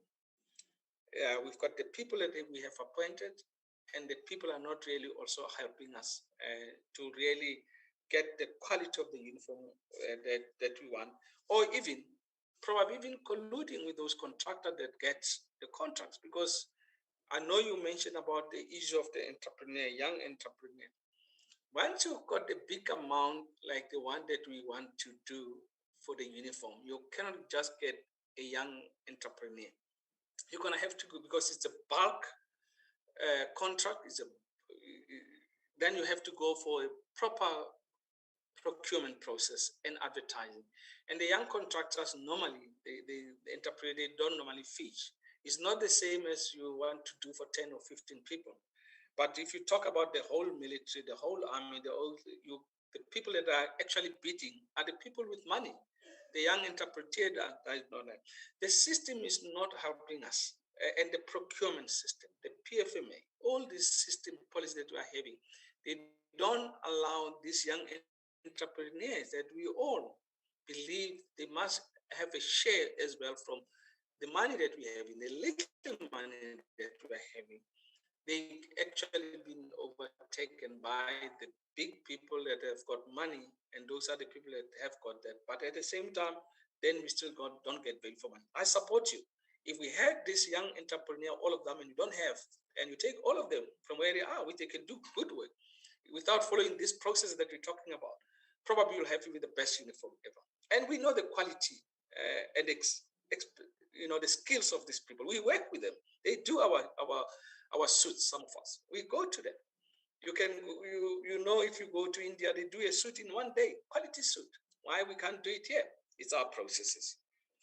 Until such time, we don't have these bureaucratic processes of getting our uniform, getting this, some of the things that we believe our people can actually be able to deliver. We will continue with it. But at the end of the day, it does not take that issue, Honorable Mario, of quality assurance. That belongs to us, and it's us that must take responsibility for that. Because once you put that order and you give it, you must insist on that specification, and you must check every single one of those items that you get. We found one thing on that issue.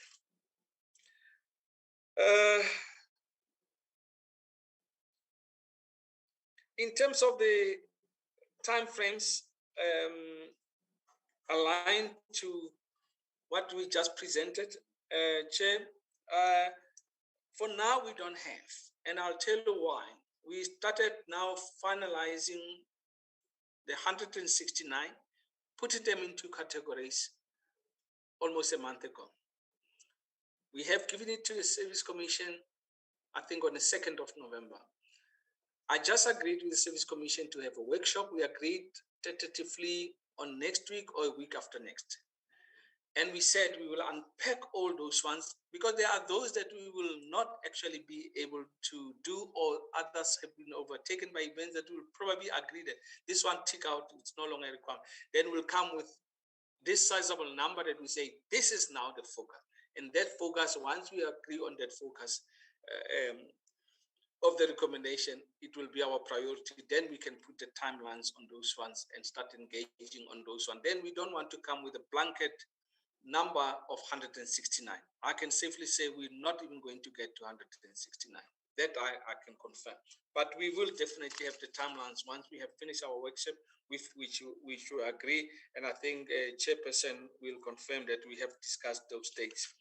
Chair, I'm hoping without the comments, I have touched on the question that has been raised, outside the comment that has been made by esteemed members of this House. I submit, Chair. Thank you very much, Admiral Kubu.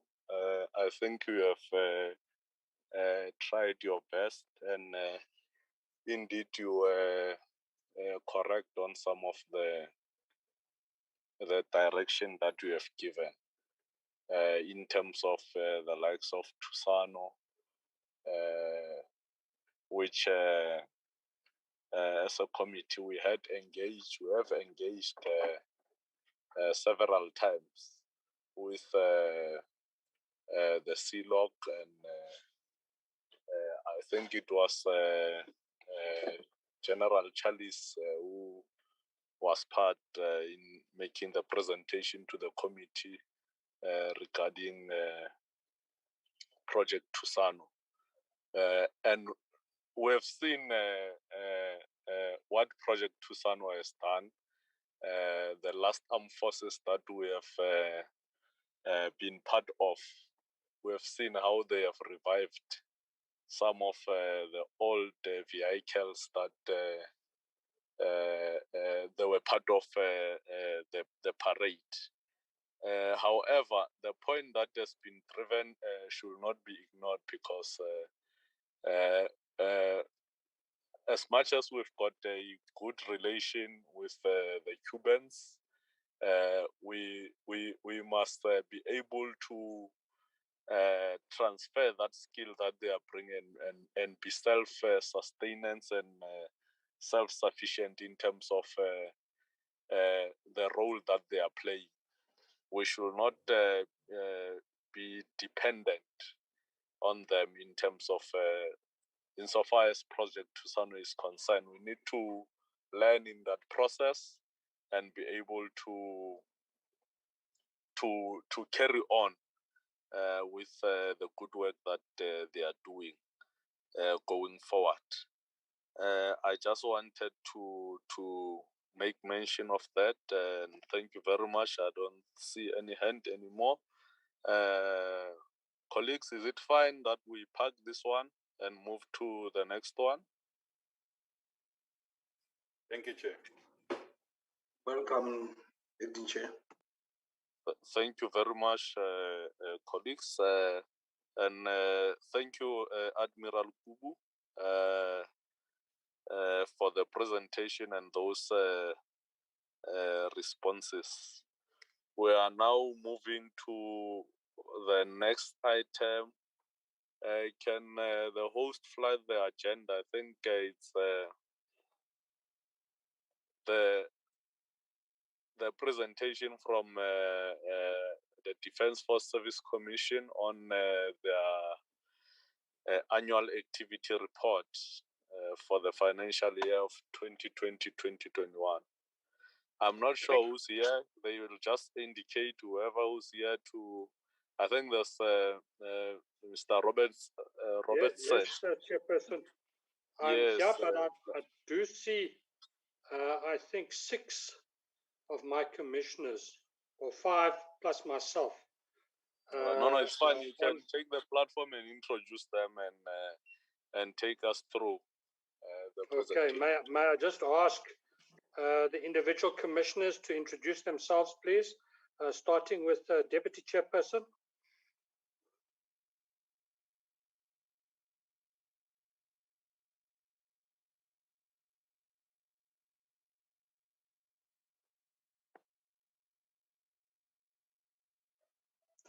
May I start, Chairperson? Please do. Yeah, please. Please, Commissioner. Thank you. Good evening. Yes, can you hear me? Yes. Good evening, honorable members. My name is Salom Mabilane. I am the Defense Force Service Commissioner, part-time appointed. Thank you. Thank you. Next. Thank you very much, Chair. Good evening, honorable members. My name is Spelele Zulu. I'm the part-time commissioner. Thank you. Commissioner Esop. Hi, good day. I'm Ziad Esop. I'm also one of the part-time commissioners. Commissioner Kumalo.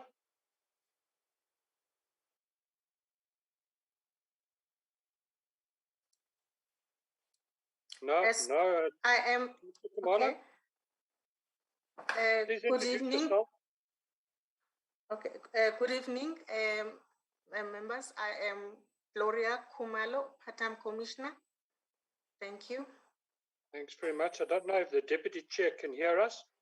I am, Chair. Can you hear me? Yes, we can. I can. Thank you very much. Good evening, honorable members and everyone that is on the platform.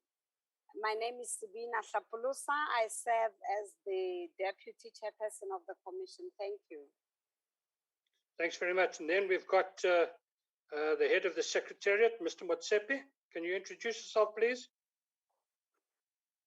Good evening, honorables, and everyone on the platform too. My name is Philip Motsepe. I'm the head of Secretariat for the Defense Force Service Commission. Thank you. Thanks very much. Can we move to slide 3, please? There we are. That's the scope. May I just say that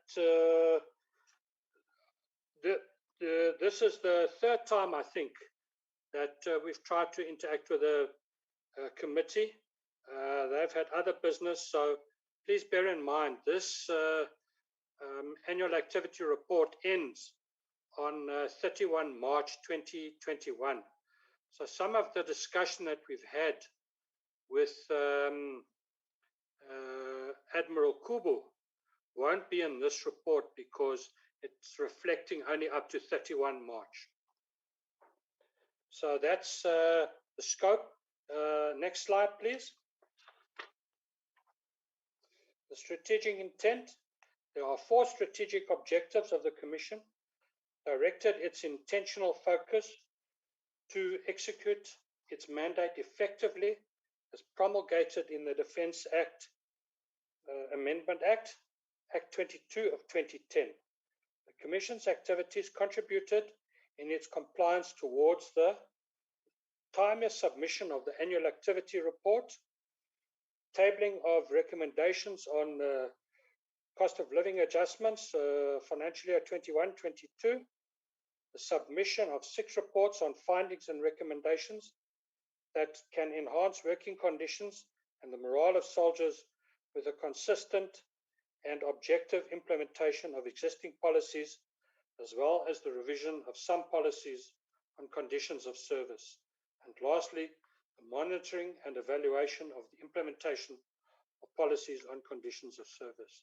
Next slide, please. Thank you. The performance information.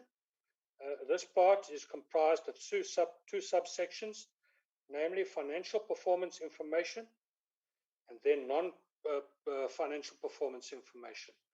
First, the performance information on financial. Next slide, please. The vote. We're referring to page 27 of our annual activity report. In order to execute its mandate as per section so-and-so and section 62H of the Defence Amendment Act, the DFSC manages and controls expenditure of its vote through regular Budget Control Committee meetings here. May I just say that the budget comes from Program 1, which is administration in the Department of Defense. So it's in the Minister's office. So we have a sub program in the Minister's office, and we get our budget from there. A detailed explanation on the expenditure of the Commission is shown on slide 34. We'll refer to that a little bit later. Performance information, next slide, please. The DFSC surrendered 26.85% of its operational budget due to savings as a result of non-expenditure due to the impeding effects of COVID-19 and related health regulations that prevented the Commission to execute planned activities such as follow-up and consultative visits to military bases, units, and Ops Corona in the border areas, as well as conducting of virtual and hybrid plenary meetings. Next slide, please. The cancellation of a tender for the appointment of an actuarial consultant to the amount of 980,000 Rand because none of the tender bidders complied with the minimum tender requirements. The acquisition of the website to the amount of 1.5 was deferred in order to obtain further clarity on the costing and cost effectiveness that is less than the projected amount of 1.5 by SITA. Then the surrendering of 2.3 million to fund COVID-19 response initiatives. I think each component within DOD, Chairperson, was requested to see if within their allocated budget, whether we could find extra money to assist in the fund COVID-19 initiatives. Slide 9, please. The Commission underspent by 2.3 million of the allocated 10.5 million of the HR budget due to the following issues. The inability to appoint an assistant director researcher to the amount of 508,000 due to an outstanding Labour court case.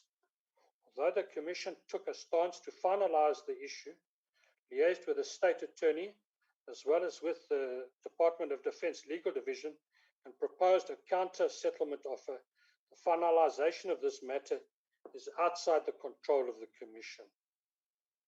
Then a protracted HR acquisition system within the DOD delayed the appointment of a driver, of which the selection interview was held in November 2019. This clearly contributed to an underspending of 227,000. Slide 10, please. Thank you. A member of staff a member was staffed in the vacant level 5 procurement post, but resigned within 24 hours. This contributed to further underspending of 262,000. It was budgeted for 10 commissioners, but only 8 commissioners were appointed, thus a saving of 2 vacant commissioner posts.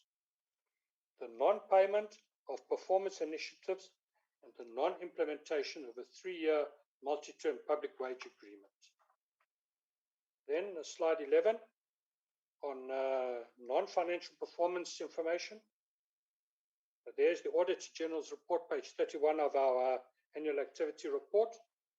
The Auditor General did not perform any formal audit on the performance information submitted within the annual activity report of financial year 1920.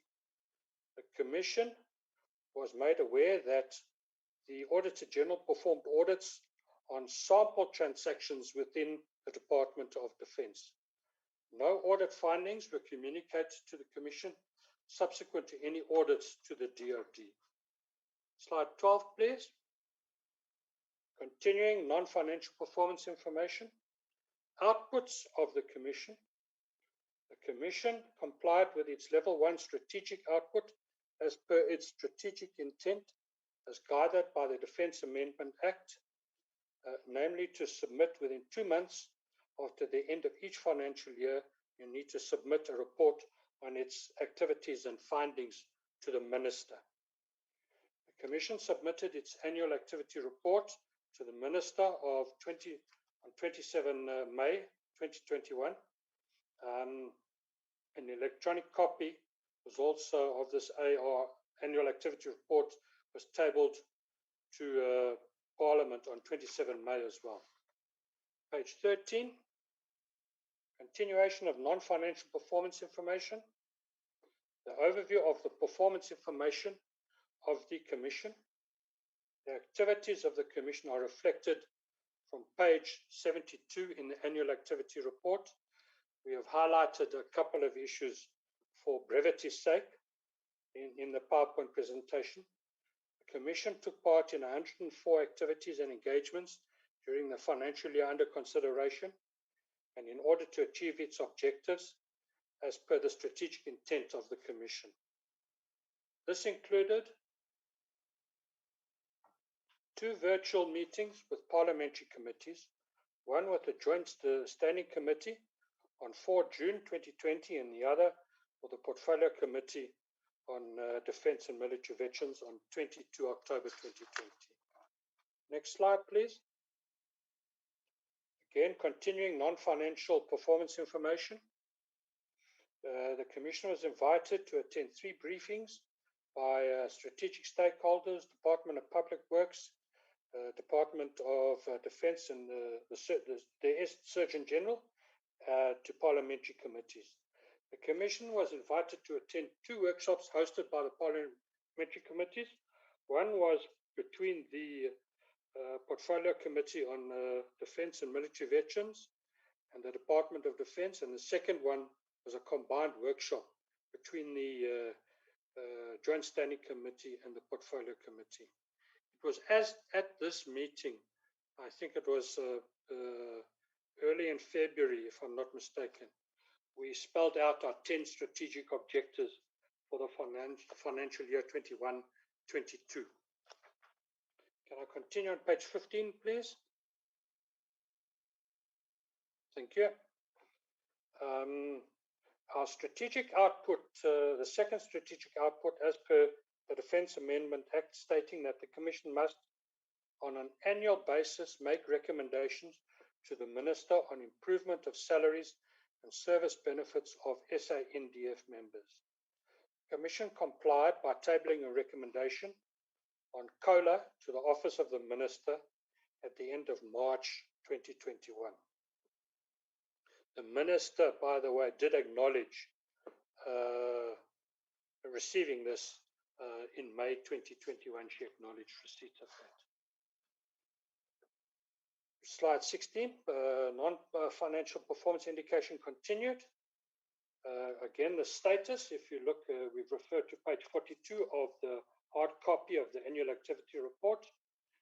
On its third strategic output, as per Defence Amendment Act, stating that the Commission must make recommendations to the Minister on policies in respect of conditions of service, the Commission submitted 6 reports with findings and recommendations to the Minister. Continued, please. There were 4 follow-up visits on 1 military hospital, 2 Mil Air Force College and Ops Corona bases. A report on the intensive care unit at 2 military hospital in Wynberg in Cape Town, and a consolidated report of all of these 3 military hospitals.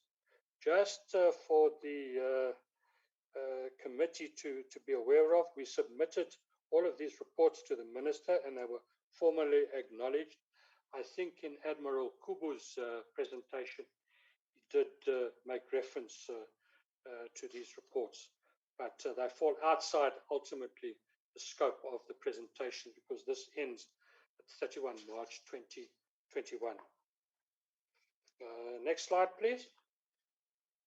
There we are. The Minister acknowledged these reports and indicated that reports were distributed to SecDev and Chief of the SANDF. So this one, as 31 March, the Commission had not yet received feedback. We need to add that in. Slide 19, please. The Commission was still on non-financial performance information. The Commission was not required to pursue alternative solutions to its findings, which required additional funding. And then measures were put in place by the Commission, Monitoring and Evaluation Committee, to follow up on recommendations tabled to the Office of the Minister. And I think this is going forward.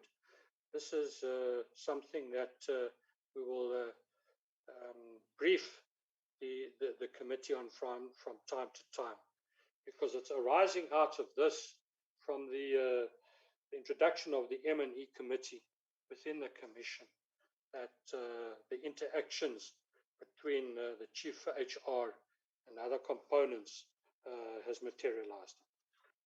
Next slide, please. Performance, there we can see reference to page 42 of our annual activity report. Its fourth strategic output, according to section 62B 1C of the Defence Amendment Act, quote, to promote measures and set standards to ensure the effective and efficient implementation of policies and conditions of service within the Defence Force. The Commission M&E Committee engaged with several strategic stakeholders, such as Internal Audit Division, to review the internal processes and procedures within the Commission. Throughout, the M&E Committee was involved with follow-up research and compilation of reports. Part C is on governance. May I have the next slide, please? Thank you. There we are. There's risks and mitigating actions, fraud and corruption prevention, health and safety issues, and then the portfolio committee in those slides. Risks and mitigating sections. Next slide, please. 22. Thank you. We can see the inadequate core function structure, the research component. The task team is simultaneously revising the mitigating action there, as a task team is simultaneously revising the amendment of the Defence Act and the correcting the support structure required for the Commission to successfully comply with its mandate. So there in red, it falls outside of the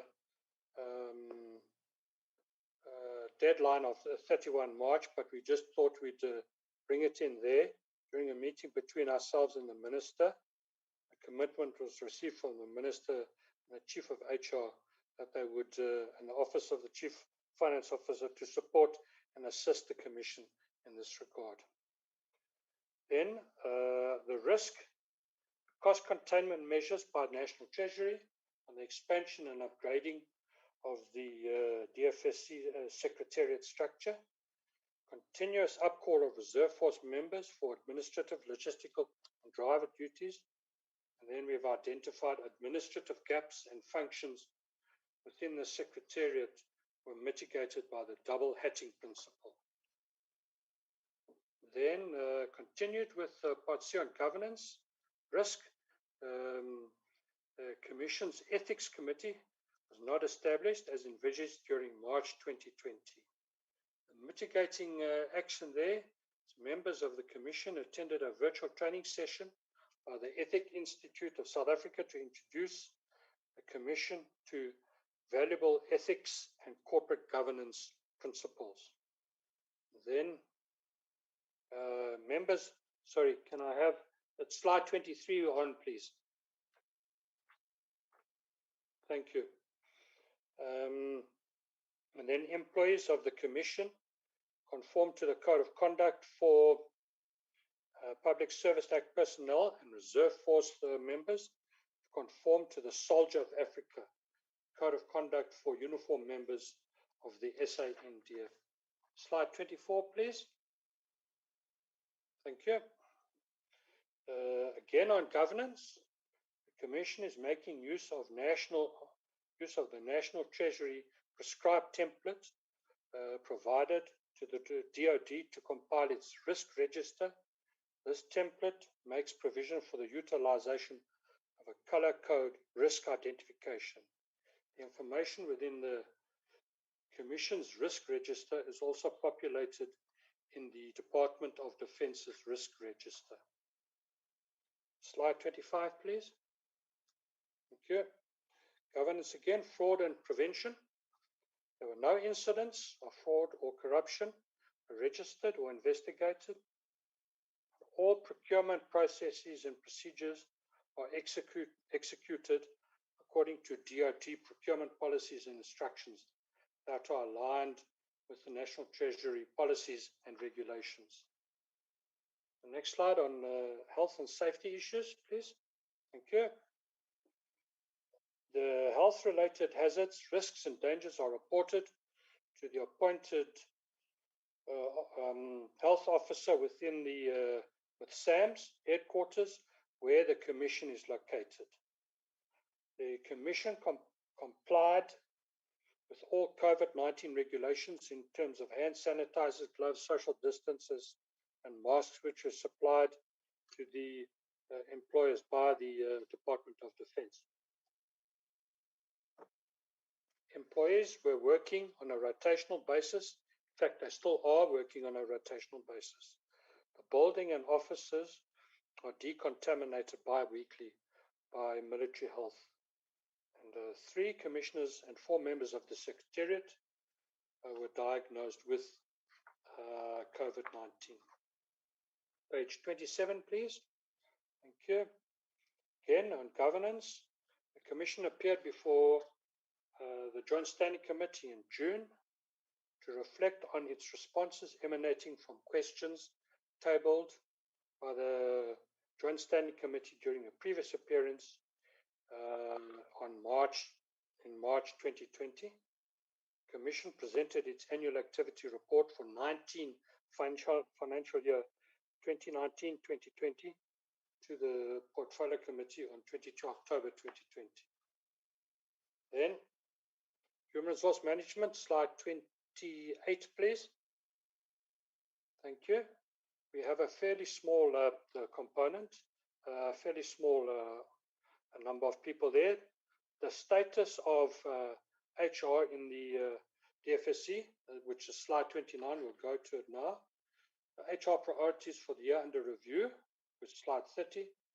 Employee performance management, 31, and the challenges faced by the DFSC. Slide 29, please. Thank you. 12 of the 19 approved structural posts are staffed at 61%. 3 posts are unfunded. 3 members of the Reserve Force augmented support services within the Secretariat during April 2020. 2 Reserve Force members from May until September, and 1 Reserve Force member for the remaining of the financial year. Slide 30, please.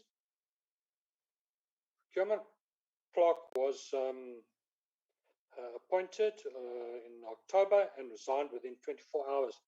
That was in fact due to the fact that it took, I think, 24 months from the time the interviews happened to the time the appointment was ratified.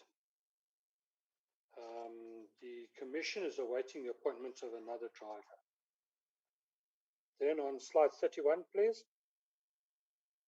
The Commission complied with the performance management and development system implemented within the Department of Defense. Then slide 32 on challenges faced by the Commission with respect to human resources. The structure and appointment levels of the Secretariat, as was proposed by the interim Defence Force Service Commission, does not commensurate to the output and work required by the Commission. A task team within the Commission is currently working on proposals to restructure a Secretariat that will be aligned with the proposals for the amendment of the Defence Act. This proposed structure will and can ensure a fully functional and effective Commission. On this, may I say that that task team will report, obviously, when we report again formally to the Joint Standing Committee.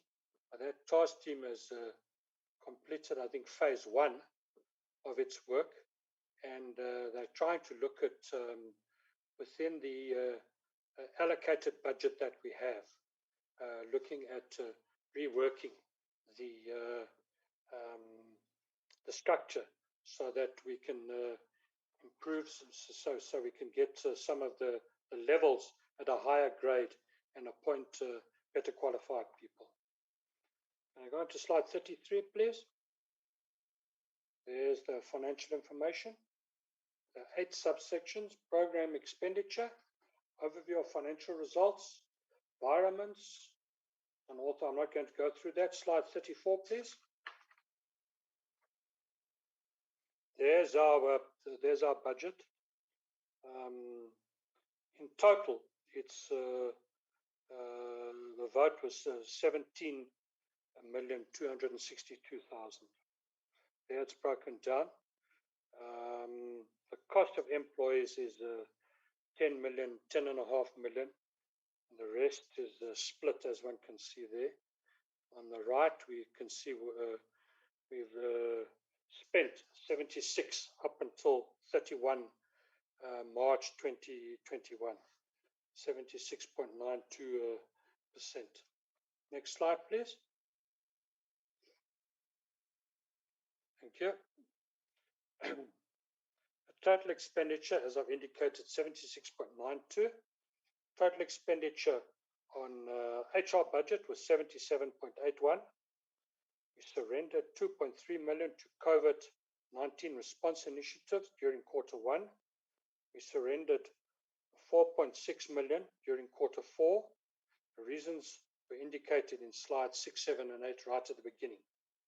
Subsequent to the surrendering of the funds, the total expenditure on operational budget was 72.48, and that's also referred to right at the beginning in slide 8. Environments, the Commissioner was not subjected to any environments or rollovers for the financial year under question. There was no authorized. Can I move on to slide 37, please? Next one, please. Thank you. There's no unauthorized, irregular, fruitless, and wasteful expenditure that took place during the financial year in question. Next slide, please. Asset management. The Commission can report that there are no findings or discrepancies on its asset management register for the financial year 2021. And the Commission does not own any public capital or infrastructure assets exceeding the amount of 500,000 rand. Next slide, please. Again, the Commission did not receive any gifts that require recording and inclusion in the gift register. Next slide, please. And then the Commission did not request for any exemptions or deviations from National Treasury during the reporting period. And the Commission complies with the new cost containment measures as per the guide for members of the Executive Ministerial Handbook. And events after the reporting date, the last slide there, please. Next slide. No events favorable or unfavorable occurred subsequent to 31 March that had a financial implication on the Commission. And the last slide is a couple of quotes from the Minister, from SecDev, and from the Chief of the SANDF. Chairperson, that concludes the annual reporting on the annual activity report for the financial year 2021. Thank you very much.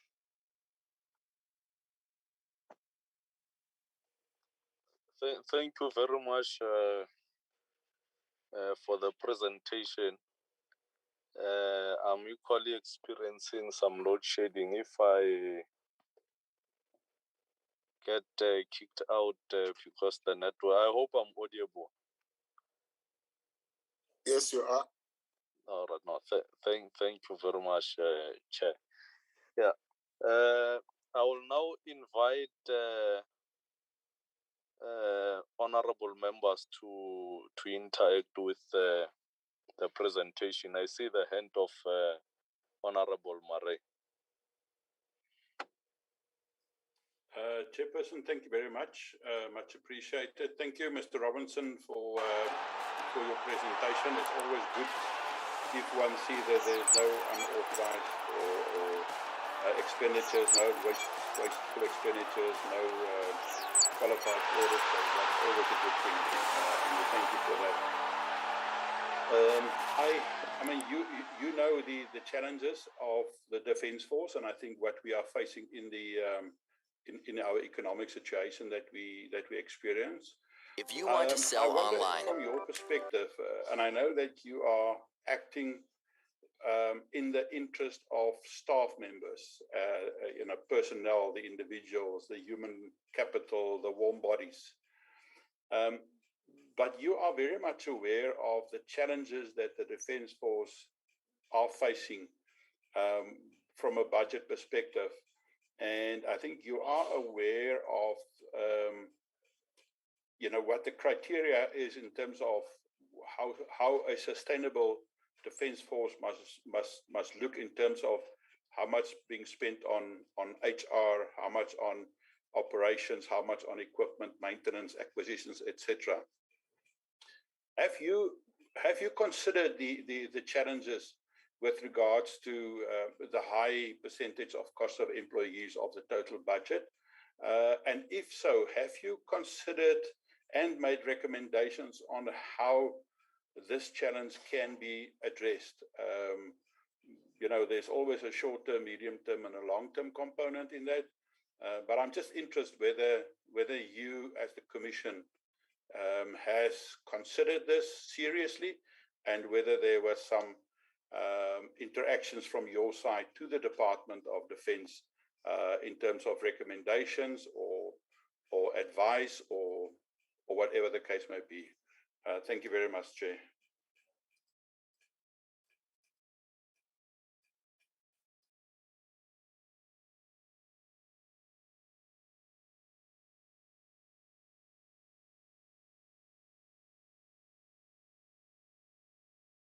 Colleagues, it looks as though Comrade Thabo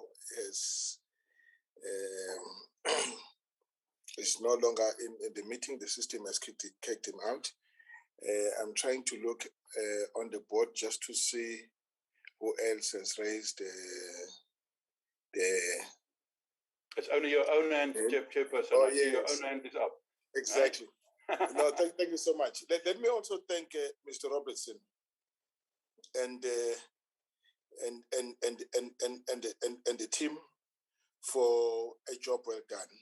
I wish to commend them on their achievements reflected in the number of activities that were presented this evening. And it's a good job. But two, the committee is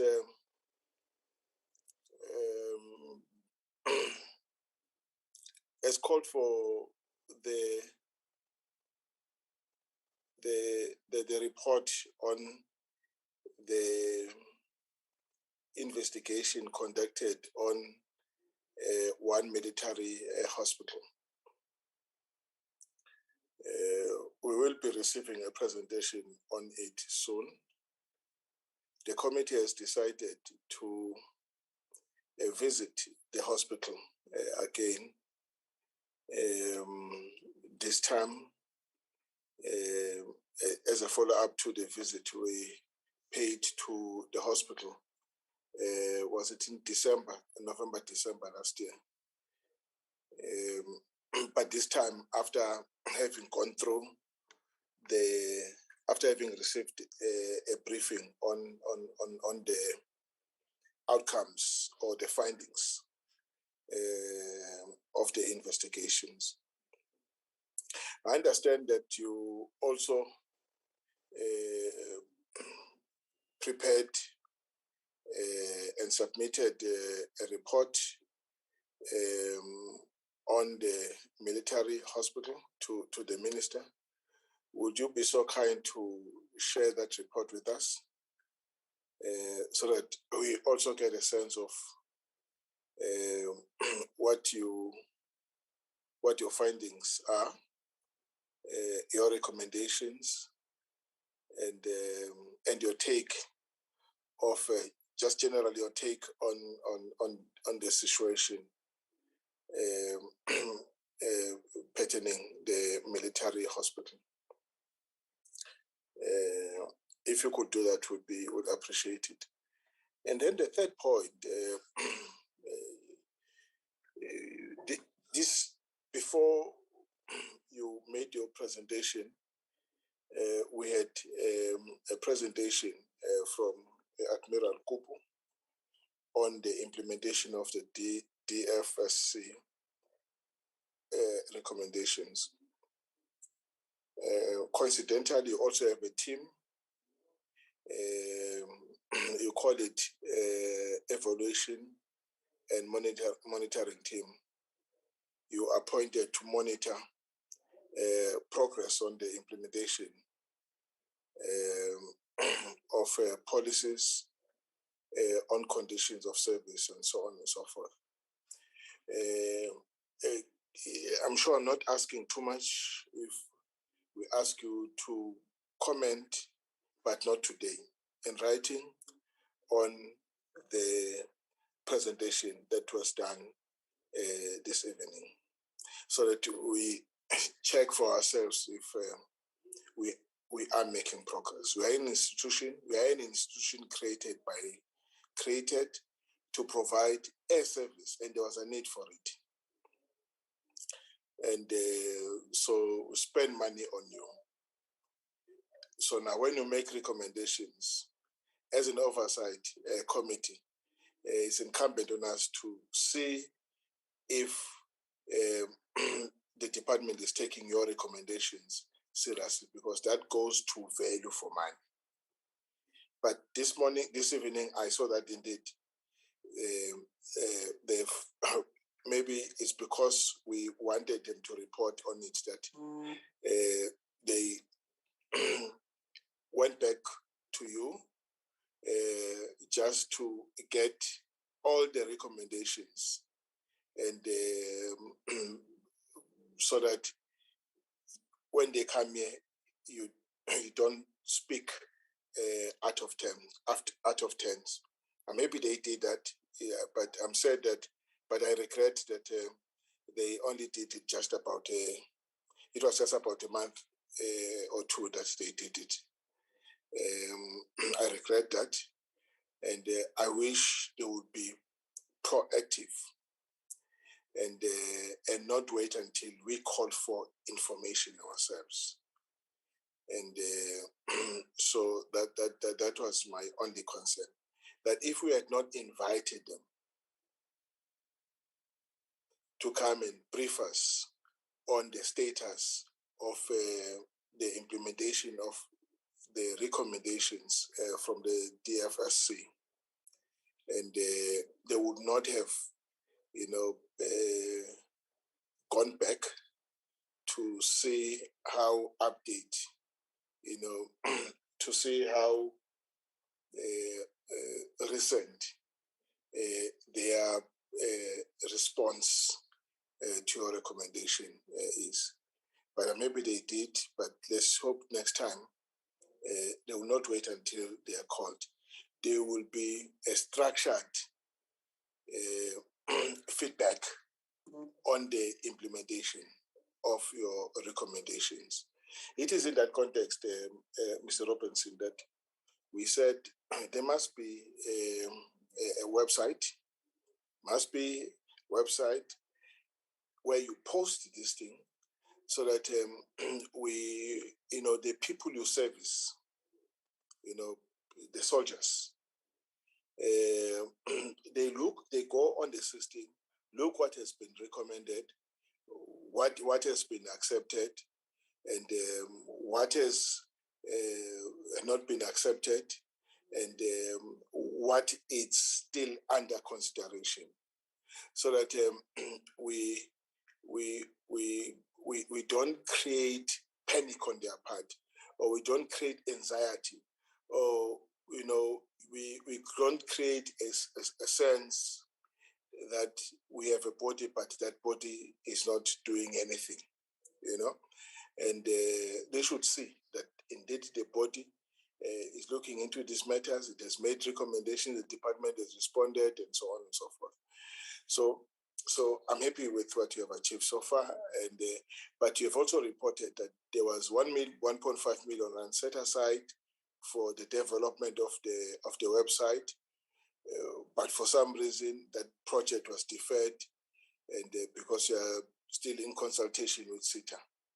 And please just ensure that we will bring it back on the table, and so that we don't have another year going past and without having implemented that. So that will be my comments on your presentation, Mr. Robinson, and this evening. Let me just check if there are more hands. And your presentation was very clear, and it was supported even by the presentation by Admiral Kubu. So I don't see that there would be more further questions or comments. May I invite you to just do a final comment, and thank you very much. Over to you, sir. Thank you very much, Chairperson. Can you hear me? Yes, I can. Good. I will ask some of my fellow commissioners to also chip in, because I think this is a team effort. I will come in at the end as well, but I just want to respond to Honorable Marais. I would like Commissioner Hlapaloza to respond to that question, the Deputy Chair. But before that, yes, we are of the view, and I'm sure that the Deputy Chair will confirm this, that some of the people in National Treasury that interact with the Department of Defense around budget issues, in our view, are not too familiar with defense-related matters. So we've had a discussion internally to see how we can interact further with people in National Treasury. But I'll leave it to the Deputy Chair to talk a little bit more about that, because I think it's very important, the issue that Honourable Marais is raising. Then can I ask either Commissioner Esop or Commissioner Khumalo, or both of them, to respond to the issues around the military hospitals, because Commissioner Esop did work in military health for 10 years before he left 2 years ago. And then if Commissioner Zulu wants to come in around the M&E and the discussion that we had with Admiral Kubu, and we're about to have with Admiral Kubu in the next 2 weeks, I would appreciate that. So thanks, Chair. Can I ask the Deputy Chair to elaborate on this issue that Honourable Marais spoke about, please? Thank you. Thank you, Chairperson.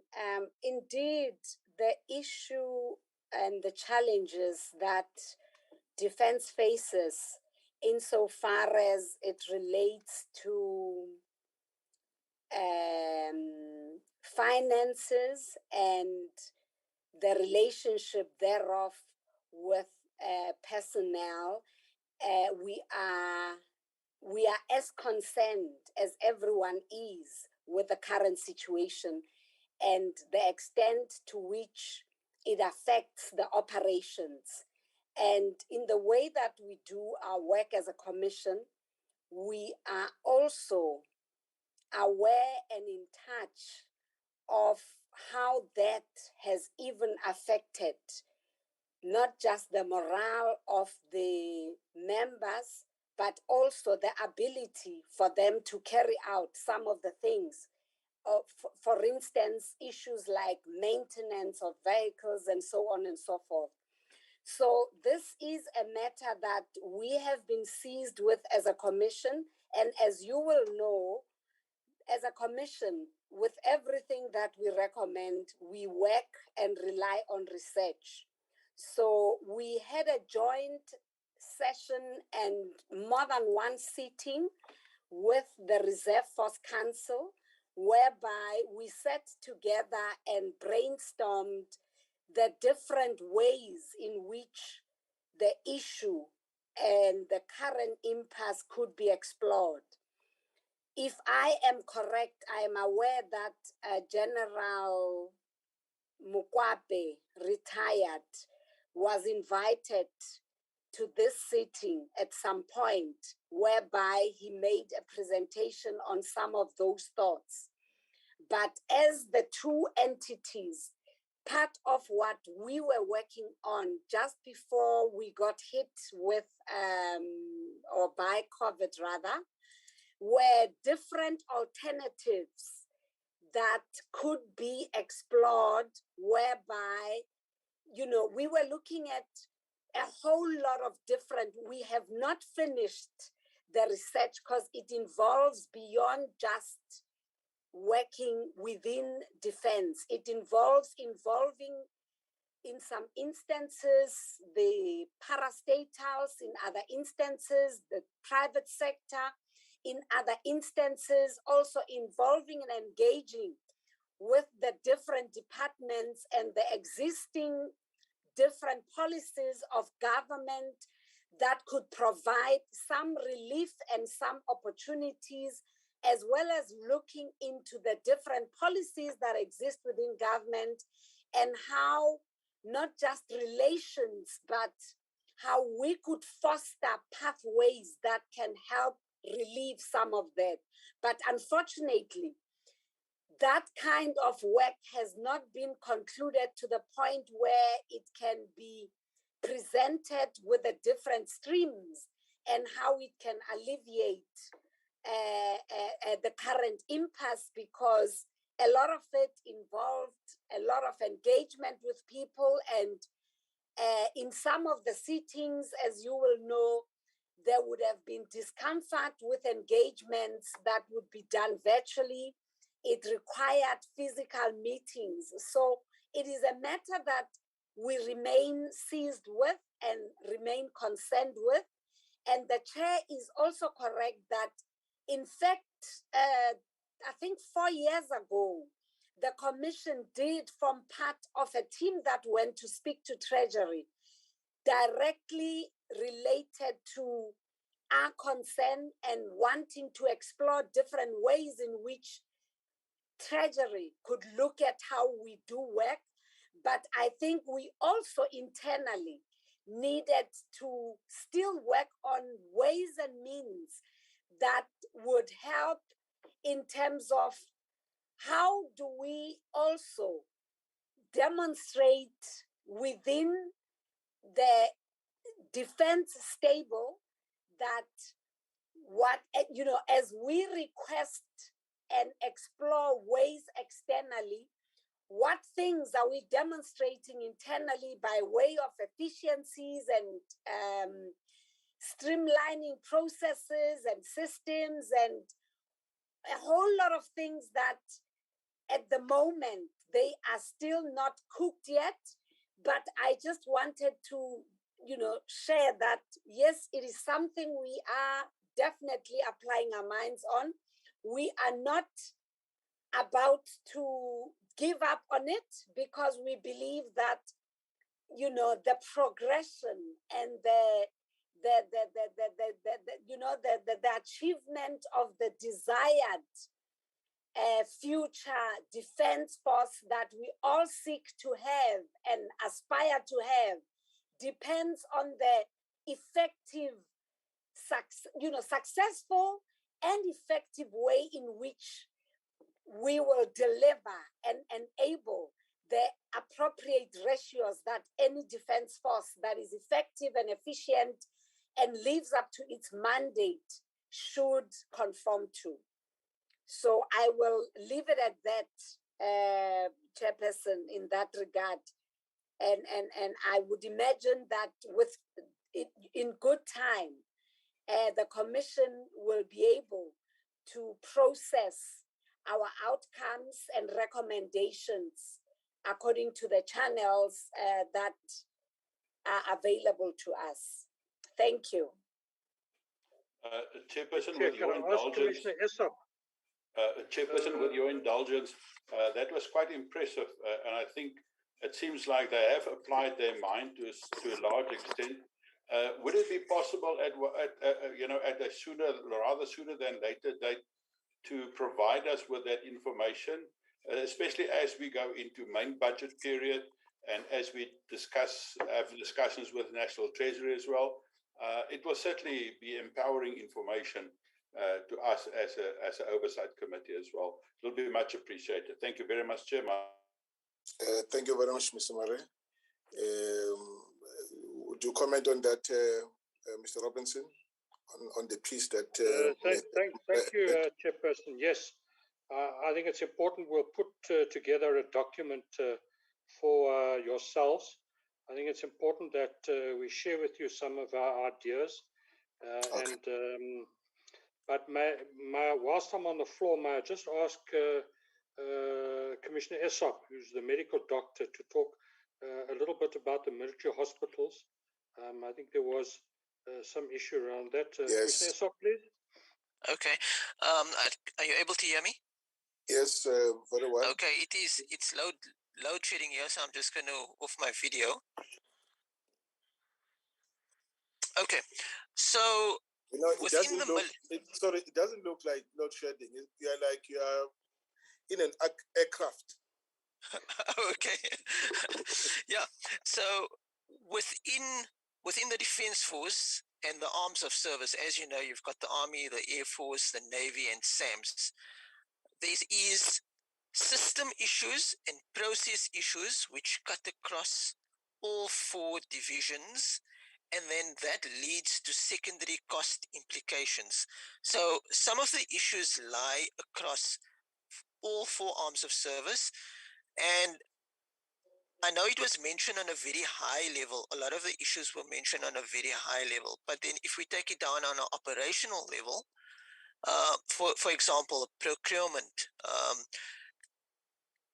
it is an issue within the hospital, for example. There's equipment there that's 20 and 30 years old. And if that equipment breaks down, we need to send patients outside to private. And then that leads to additional secondary costs. And it takes a very long time to procure a particular type of equipment. Equipment is being bought without millions of rands of equipment is being bought without an appropriate service plan. And that is because the person doing the procurement probably doesn't have the necessary medical background to say, I need to buy this car and now it needs to have a service plan. Or it is a piece of equipment that because it was maybe a few rands cheaper, it's imported, and that is the only device in the country, and then there's no one to service it or find consumables for it. So those are some of the challenges that actually, from a procurement level on a hospital, that actually lead to secondary cost as well. And one actually needs to do an analysis to see how much people we refer outside to private based on equipment and machines not working in the hospital. It could have saved us millions of rands. Another example, I know it was also mentioned on a very high level, and the focus was on career development, but there's also an element of recruiting the correct individuals, especially within SAMS, so that certain departments can operate and function. A typical example is ICU. In pre-COVID, just before COVID started, we went through to the ICU. They have about 6 or 7 beds there, but because there was lack of staff, they were unable to actually equip and run the ICU. So as you can imagine, all those patients requiring ICU management, be it after surgery, be it within the medical ward, the ICU is like the nerve center, and if the ICU is not there, then that support for those critically ill patients need to be referred to private, and you know how much it is in private. It's between 10 and 20,000 rand a day in the ICU. So there are efficiencies that can be translated on an operational level that leads to excessive costing, and it can be corrected as well. It's just changing the system and the processes and tailor making it to each arm of service so that the person understands, okay, I'm dealing with medicine, I can't just buy this type of equipment. So those are some of the challenges. I know One Mil as well. Yeah, it's a very similar scenario at One Mil as well. So there's a human resource issue, there's a recruitment issue, there's operational, but yeah, it's sort of very complex and it intertwines with similar issues across the other arms of service. Okay. Thank you, Commissioner Essop. Commissioner Zulu, did you want to come in at all with respect to the monitoring and evaluation?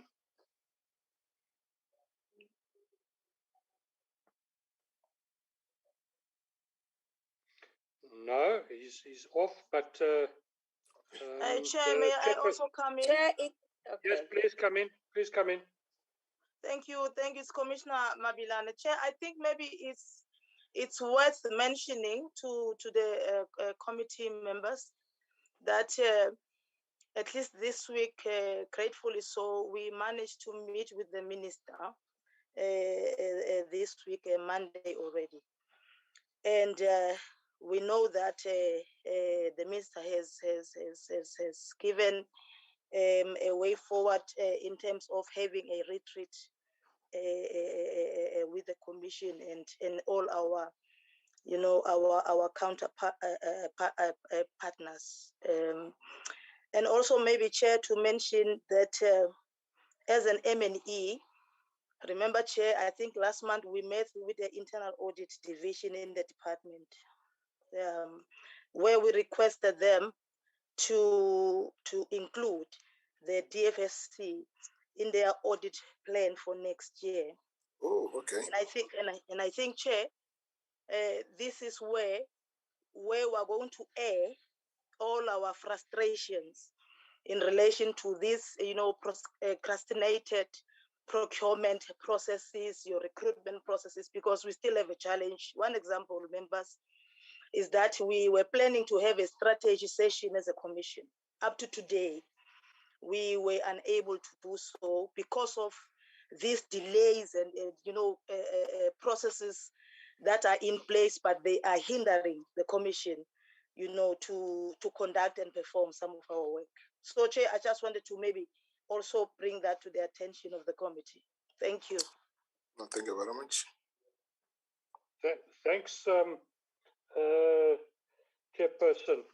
It's been a useful interaction, but before I finish, let me just say on the issue of you visiting One Mil. We'll try and get you a copy. I think it was in 2014 or 2015. The minister, it was the Ministerial Medical Task Team. I'm sure you all have heard of it. There were many recommendations in that report.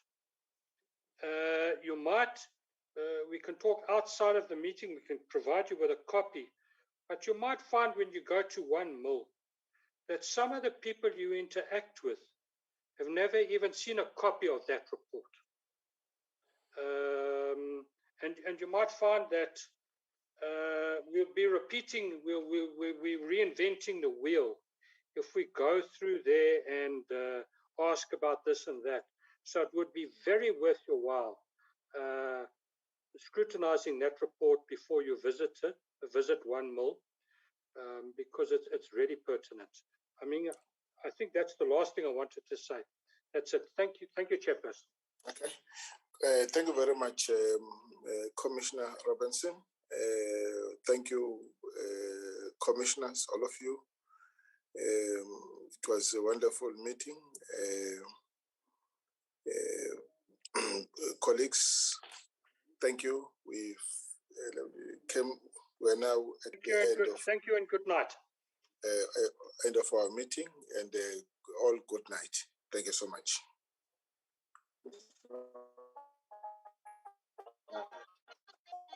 Thank you. Thank you, Chairperson. Thank you very much, everybody. Good night. Thank you. Thank you. Thank you, everyone. Mr. Good night. Mafanya, you must talk to your father, eh? I haven't heard you talking to your father. Yeah, no, yes, age.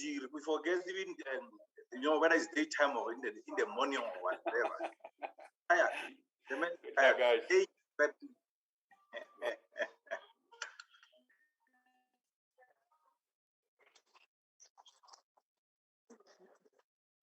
Good night.